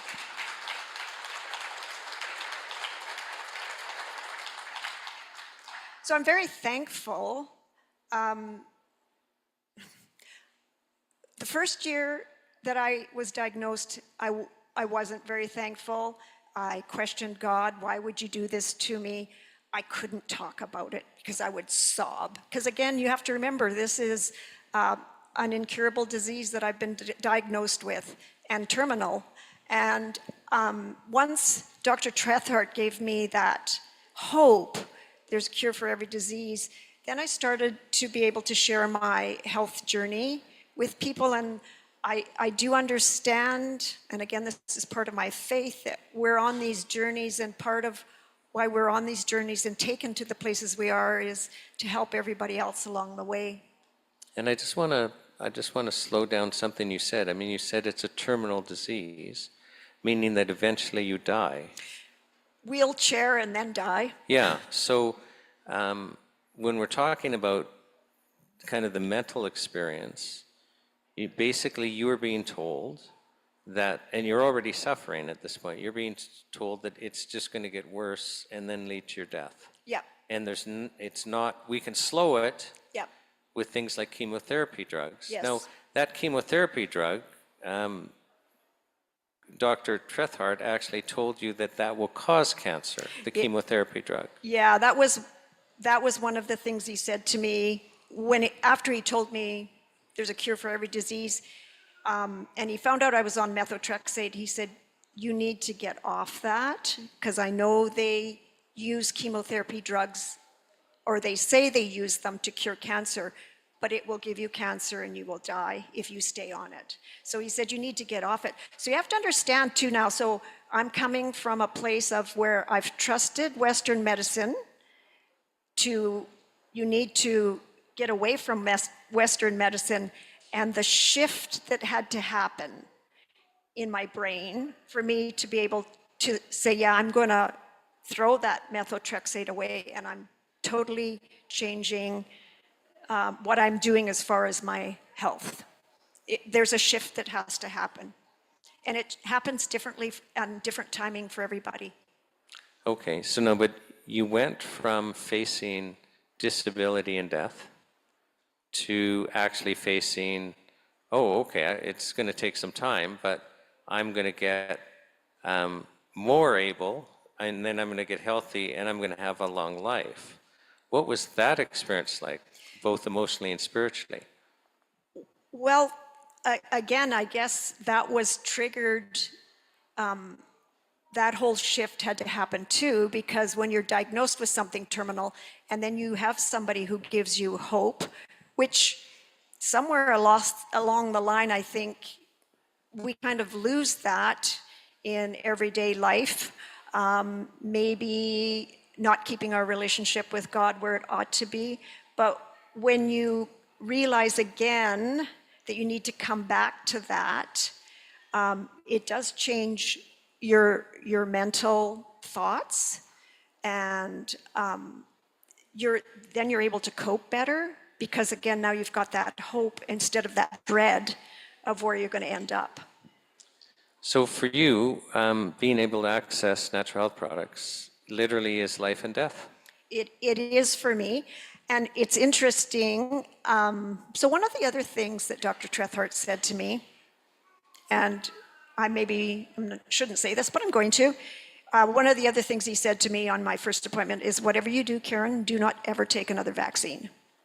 So that stuck in my brain. So when the pandemic happened and all of that was coming in, there was no way in my mind that I would take the recommended vaccine that they were offering. And then, just so you know too, I never did end up with the disease that everybody was afraid of either. So there's also that. I'm going to rein you in, because I was trying to get you to explain the change in your mental experience and your spiritual experience, and you segued on me here. Did I? Sorry. Yes, so I don't know how much more to explain, how to explain that. Okay, well, let's go somewhere else. There are probably some people out there online, maybe some people in the room, that have been diagnosed with rheumatoid arthritis and are being told that they can look forward to becoming disabled and dying, but we can slow it with hydroxychloroquine and chemotherapy drugs. What would your message to these people be? I would seek a second opinion. Find somebody that will help you with a more natural approach to your health. So natural supplements. So we were talking about that. So the amount of natural supplements that are on, sometimes when I take them in the morning, I'm thinking, oh, I don't need to eat. I've just filled my stomach because I'm on so many. But that's part of what is keeping me healthy. So, you know, I'm on vitamin D, vitamin A, K2, berberine. There's so many things that I'm on, but that keeps me healthy. And so most of that is stuff that we're not getting in our food supply. Our food supply has been diminished over the years, and we're just not as healthy as we used to be, and I need to be on those. If they take them away from me, and that was one of the things, the last time I saw Dr. Trethart was, can you stock up? Because the day's coming where they might take them away. And we have, as much as we can. They are expensive, but what's your health worth? And so we do have a nice supply. That's interesting. I've stocked up too. For stuff that's essential. So what then is your message to Ottawa? Because here we're having to fight to protect our access to things that are vital for you to stay alive. So what is your message to Ottawa? So again, just to reiterate what's already been said, it's about freedom of choice. I have chosen a very natural way to heal myself. It would be devastating to me if I was going to be restricted, and they've already restricted it somewhat. We're noticing it. So we have a medical health plan through our business, and we've always been able to claim all of our supplements and get reimbursed for them. That changed about 4 years ago when CRA took that away from us, and we can no longer get reimbursed for our natural health supplements. And now lately, actually just my last replenishment in my health supplies, we use liquid iodine in our neti pot every morning because one of the symptoms from RA was that I had chronic sinusitis. So Dr. Trethart said, iodine in your neti pot every morning, Karen, and we've been doing that for years now, but it's now no longer something I can buy through HealthWorks and Dr. Trethart. It is now a prescription. And so now I've had to go through a pharmacy that makes it to get my iodine. I'm going to ask our next speaker, David Stefan, but I think True Hope still sells nascent iodine in a liquid. Okay, good to know. All right, very good. Yeah, no, and I see you gave me the arms up there. So, yeah, so it's very hard to find good nascent iodine. It just is due to Health Canada. It used to be very easy. Yep. And I know that True Hope has a pretty good one. Perfect. There, so, okay, Karen, I've just really enjoyed Thank you. us having a conversation, and Yeah. I hope that everyone here can appreciate that, you know, Dr. Trethart, he can't share this information. And the manufacturers on of the supplements that would get feedback about your story, they can't share it.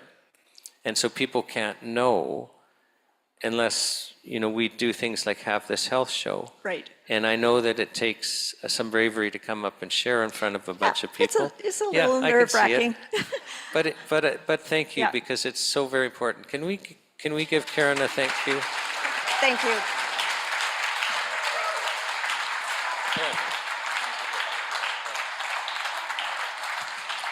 She gave us the message to Ottawa. Thank you, love. So I now want to have David Stefan come up.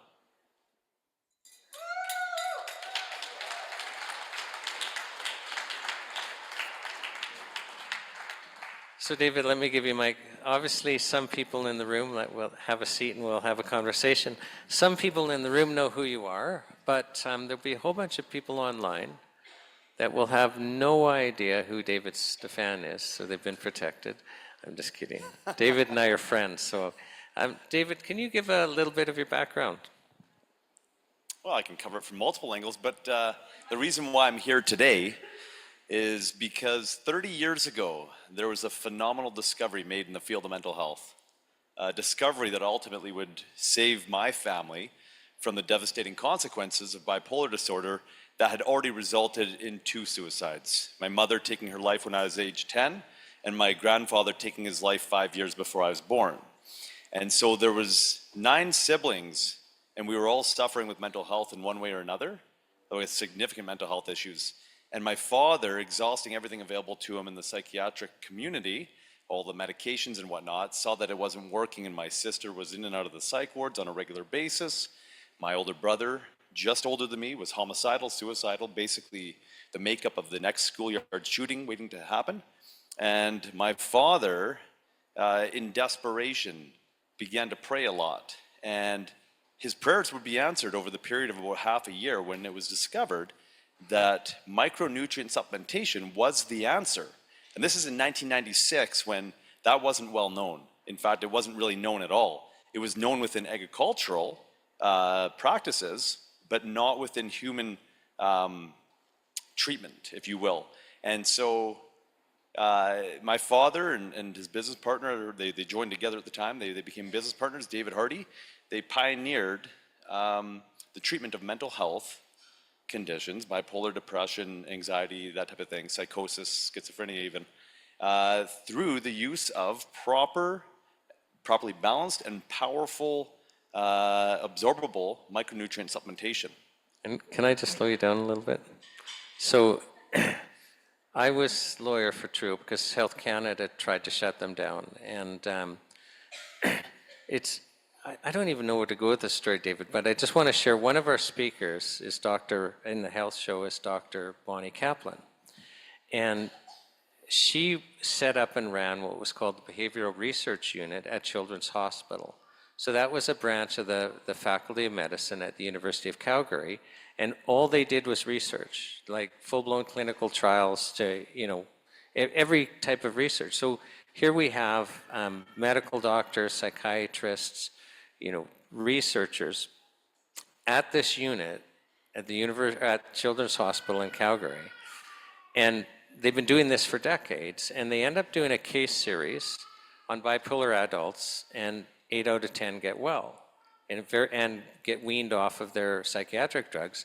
And then they do another series on children, and the criteria is if you were a psychiatrist in the Calgary area, and it didn't matter what drugs you used, this child was still suffering and acting out, refer to the study. Well, 8 out of 10 got well and got taken off of all of their drugs.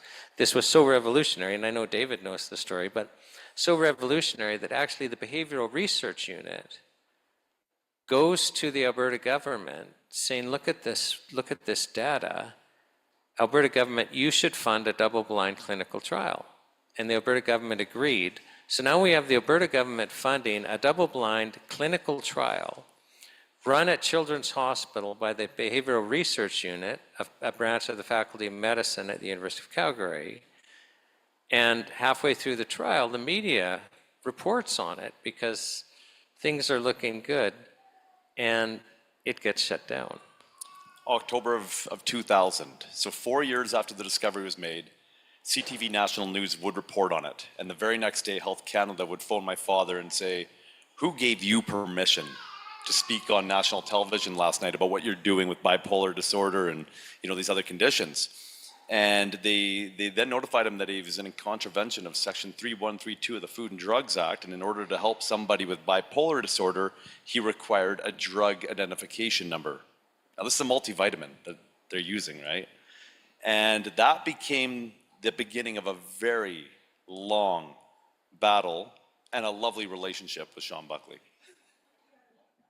Right, but no, Dr. Kaplan shares in our health, and so watch this health show, but she shares, because we had her do a presentation on micronutrients and mental health, but we also had her do a separate presentation on this clinical trial that was funded by the Alberta government and Health Canada shutting it down. And she basically says during the interview, I'm talking to high-ups in Health Canada. I know she wouldn't mention their names. She was being kind. But they were basically saying, other things are happening. We are going to shut your trial down, and there's nothing you can do about it. Now, well, what are the other things that are happening? Remember I told you that Health Canada is basically the enforcement arm for the chemical drug industry, and I can tell you time after time that when there's a promising product that's natural without a patent, this happens. So, I'm sorry to interrupt, but I felt the need, remember we're talking about censorship. So let me ask you, David, how many peer-reviewed, published journal research articles are there that are all government funded on True Hope and Power Plus? There are 35 medical journal publications, many of them being peer-reviewed, that cover the fact that the Empower Plus, the micronutrients, broad-spectrum nutrition, 36 ingredients, that when applied in a research setting will correct things like anxiety, depression, bipolar, psychosis. It even helps alleviate the symptoms of PMS. That was the last study that was done. Post-traumatic stress. It just shows the power of nutrition. And there's 35 medical journal publications, most of them, or all of them actually coming out of universities, most of them being funded by government funding from across the world, 14 different universities. And yet, I guess I should probably talk about where those studies have gone. Yeah, well, my next question was going to be is it legal for you to share them with Canadians? Well, I don't know if it's legal or not, but in May of 2023, Health Canada came at us and said, you need to remove those 35 medical journal publications off of your website. So now you, as a consumer, no longer have access to them. So here, if you're going through and you're saying, I wonder if this would help, you know, my daughter who's really struggling right now as she's going through her puberty years, and, you know, I wonder if this would really help her. You don't have access to the science to qualify whether or not it would scientifically assist her during that struggle she's going through. So really your choice or your informed consent is being removed. You can't make an informed choice now. Now they also, at the same time, said you can't have those testimonials on your website. So these are real people sharing their real life experience, and Health Canada is saying, you can't put that on your website because we don't approve of the message. But they're available in the US, the studies, on your US website. That is correct. Okay. So did you see this? Remember I was sharing with you how the pharmaceutical companies can't share the failed research and the reports of, of side effects and the like. And so here we have a natural health product company with government-funded research, and some of it in blue chip journals like the Journal of Psychiatry, Journal of Child and Adolescent Psychopharmacology, like top-notch research. They actually will get attacked by Health Canada if they just share with you the existence of government-funded, peer-reviewed research on the product. So how do you then, like I used the example, you got a child and they want to put it on the antidepressant, and you can't be told about the failed clinical research. You just assume, it's proven to be safe and effective because Health Canada has approved it. How do you make the proper health decision? And conversely, your child's suffering with bipolar and you're in the health food store because it's sold in health food stores, and you got the bottle in your hand and the government-approved claim is something like supports mental health and well-being or some milquetoast like that. How are you going to know this could be the product that turns your family around? I want to touch on that. I want to bring this a little closer to home. Back in January of 1994, my mother, this time there's 7 kids living under the roof. There's 7 of us, and two of my siblings at that point in time were old enough that they'd moved out. And so there's an age range of from 6 years old to 17 years old under our roof at this point in time. And my mother's going through this incredible struggle.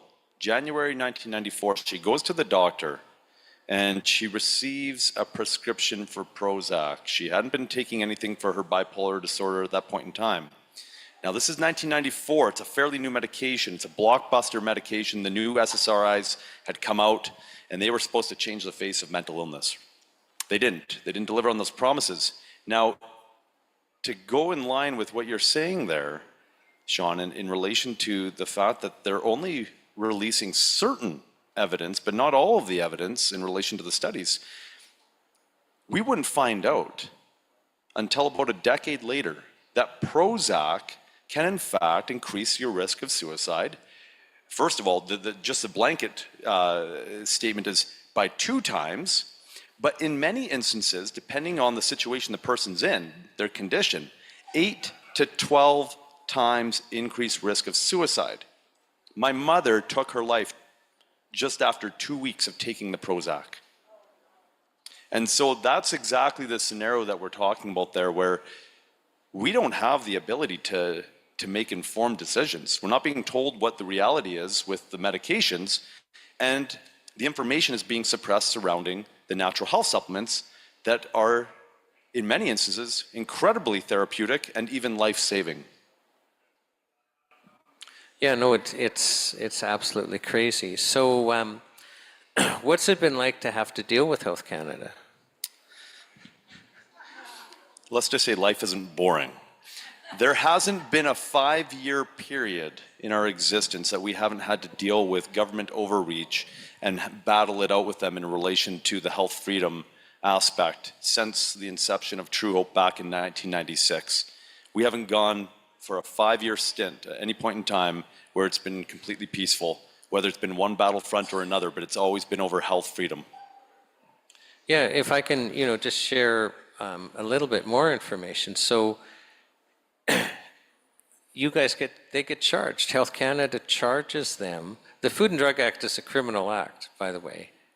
So it's passed under federal government's criminal law power. And there's nothing in the Food and Drug Act that talks about health or puts any legal obligation on Health Canada to get good health outcomes or even to protect the public. There's no public interest clause, but it's not, that's not the purpose. You just think it is. You could not have a more dangerous food supply and get away with it. It's almost like they know the exact level that the populace will tolerate without blowing. You couldn't have more chemicals in our food. You couldn't have less nutrition in our food. And we could have the nutrients. We deliberately fertilize so that we don't have all the nutrients, and we allow spraying with things like glyphosate, which leaches the minerals out. So, but they charge True Hope, and the court acquits True Hope, finding, yeah, you were violating some of these regulations, but it was legally necessary for you to defy Health Canada or more people would have died. Health Canada, the court basically found that Health Canada killed people by restricting access to this product for a short period of time. And I can tell you, when I was preparing for the trial, I started phoning people that were on Empower Plus. And back then they tended to be more desperate people, like now it's more broad. So it tended to be the people that would be involuntarily committed into the psych wards. And how their life went is, you're manic, you're depressive, you're suicidal, you get involuntarily committed, and they give you a cocktail of drugs that basically dope you out.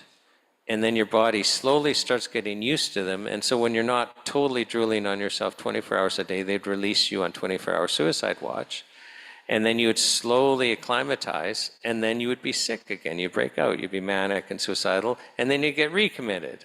And they give you a different drug cocktail. And these people don't live 5 years.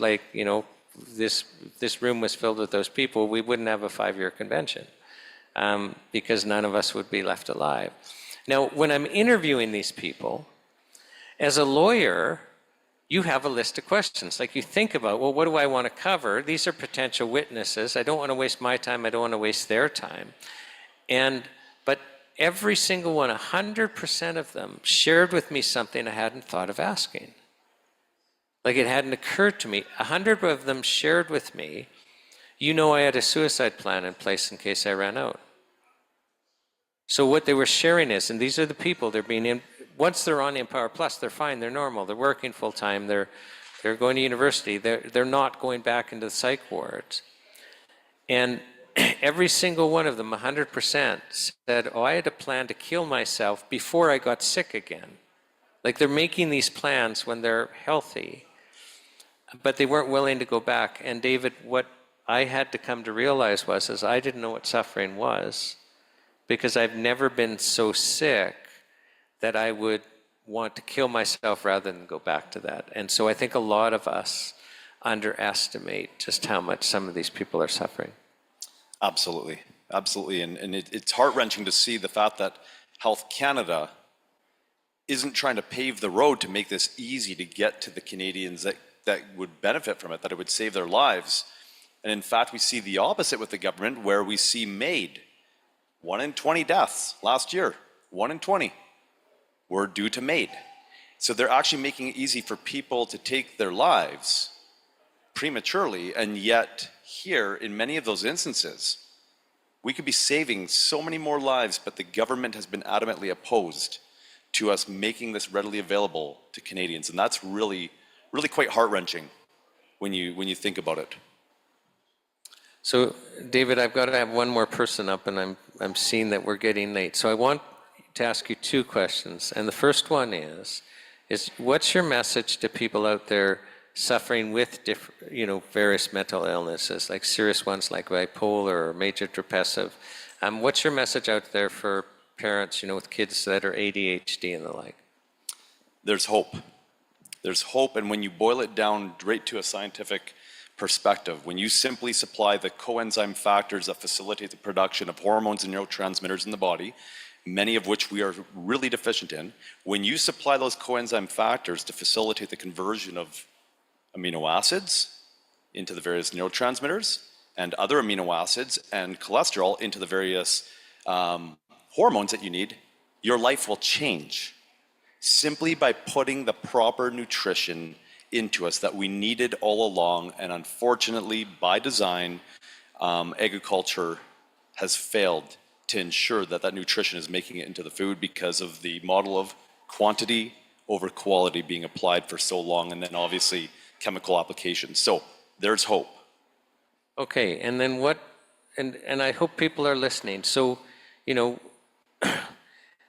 we had Karen up with rheumatoid arthritis, and people think that that's the end, that's it, it's a death sentence. Some people are locked into mental illness with treatments where they feel it's getting worse and worse and the side effects are awful.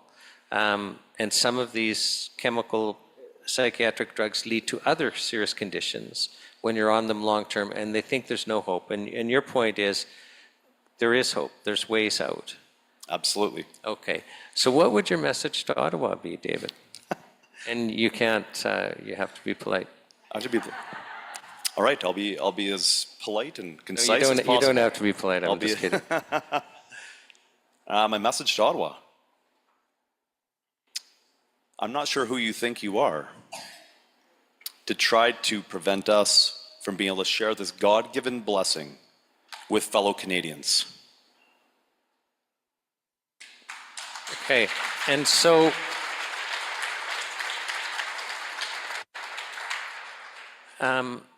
there was a documentary movie made about the True Hope story called Epiphany, and the world's greatest health show is broadcasting that next Wednesday, twice in English and once in French.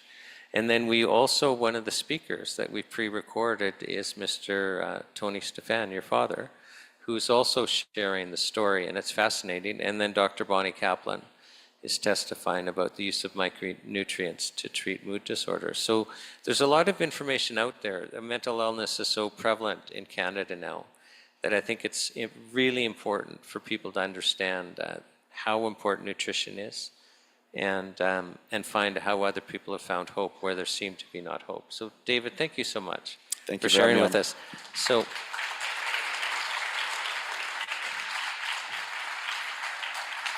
I'm just going to ask Teresa to come up shortly or briefly.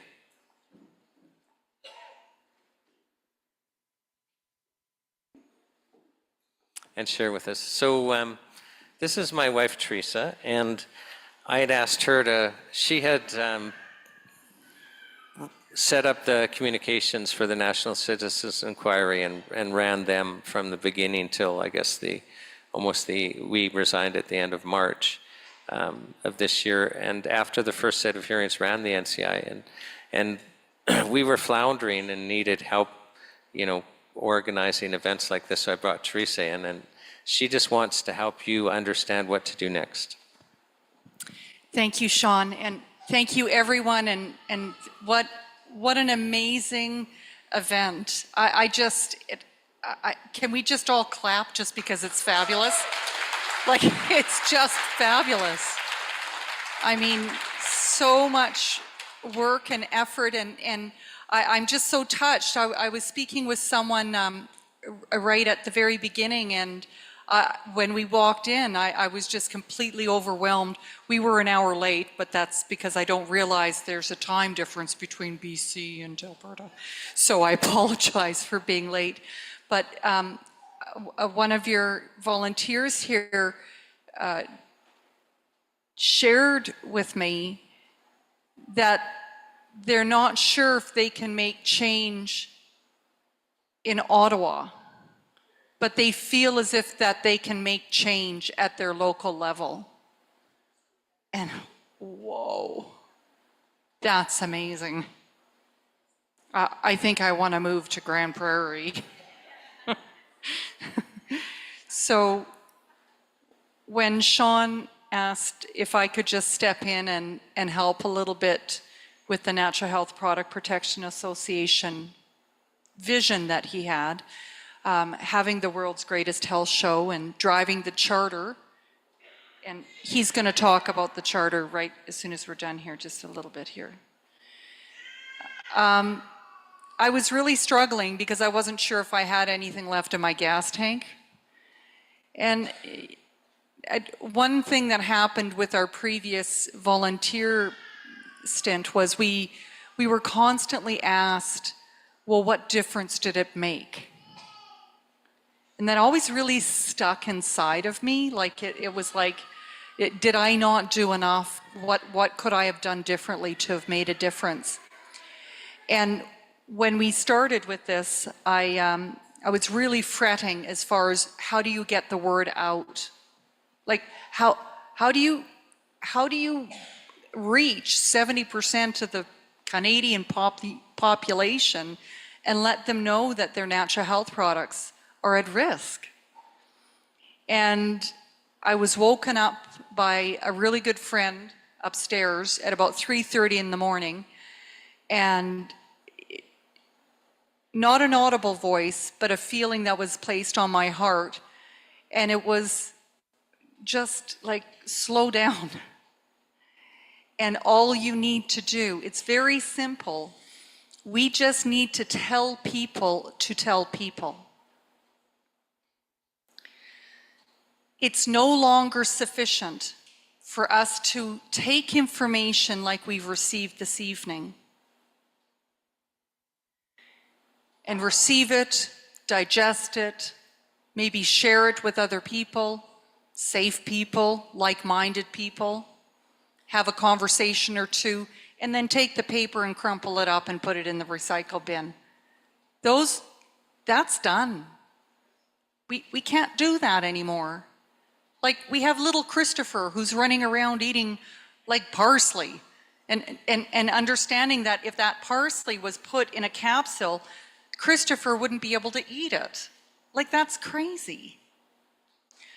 But there's something about exponential growth. If we instruct people, if we tell people to tell people, then it doesn't just stop here in this room. And this is a pretty safe subject. And people are suffering. We're all suffering. And you watch, tomorrow morning at 7 a.m., the world's greatest health show. Shawn will be there, and I'll be there behind the camera. And we'll be doing an opening statement. And then we're going into all of the pre-recorded speakers that we've been taping over the past 8 weeks. And the stories will blow your mind. This is safe content to share with people. But when you're doing that, tell them to tell someone else. And that's how we break through. It's grade 10 calculus. It's exponential growth. So I don't normally speak in front of people. Shawn does. But I'm actually the one that usually talks in the house, and he's actually an introvert. Go figure. So but I did ask him if I could just share this, because I think it's really important. So when you're going out there, like now we've had this experience together, and there will be some things that will have affected you. So I just encourage you, and I put you on notice that you have been given these instructions. So please let us know how it goes. Send us an email at info@nhppa.org. I'd love to hear about how you're telling people to tell people. Thank you very much. So,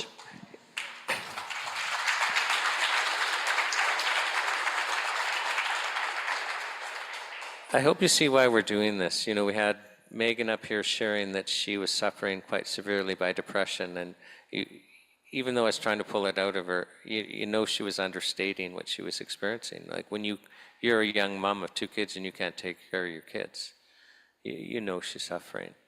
And she's found hope, and now she's helping others in the same situation. You know, we have Karen. I mean, she'd be facing being in a wheelchair and then dead, and a lot of horrible suffering are on the way. And again, you know, she was really kind of understating the mental impact. Right? We're all afraid of diagnoses like this, and it was completely unnecessary.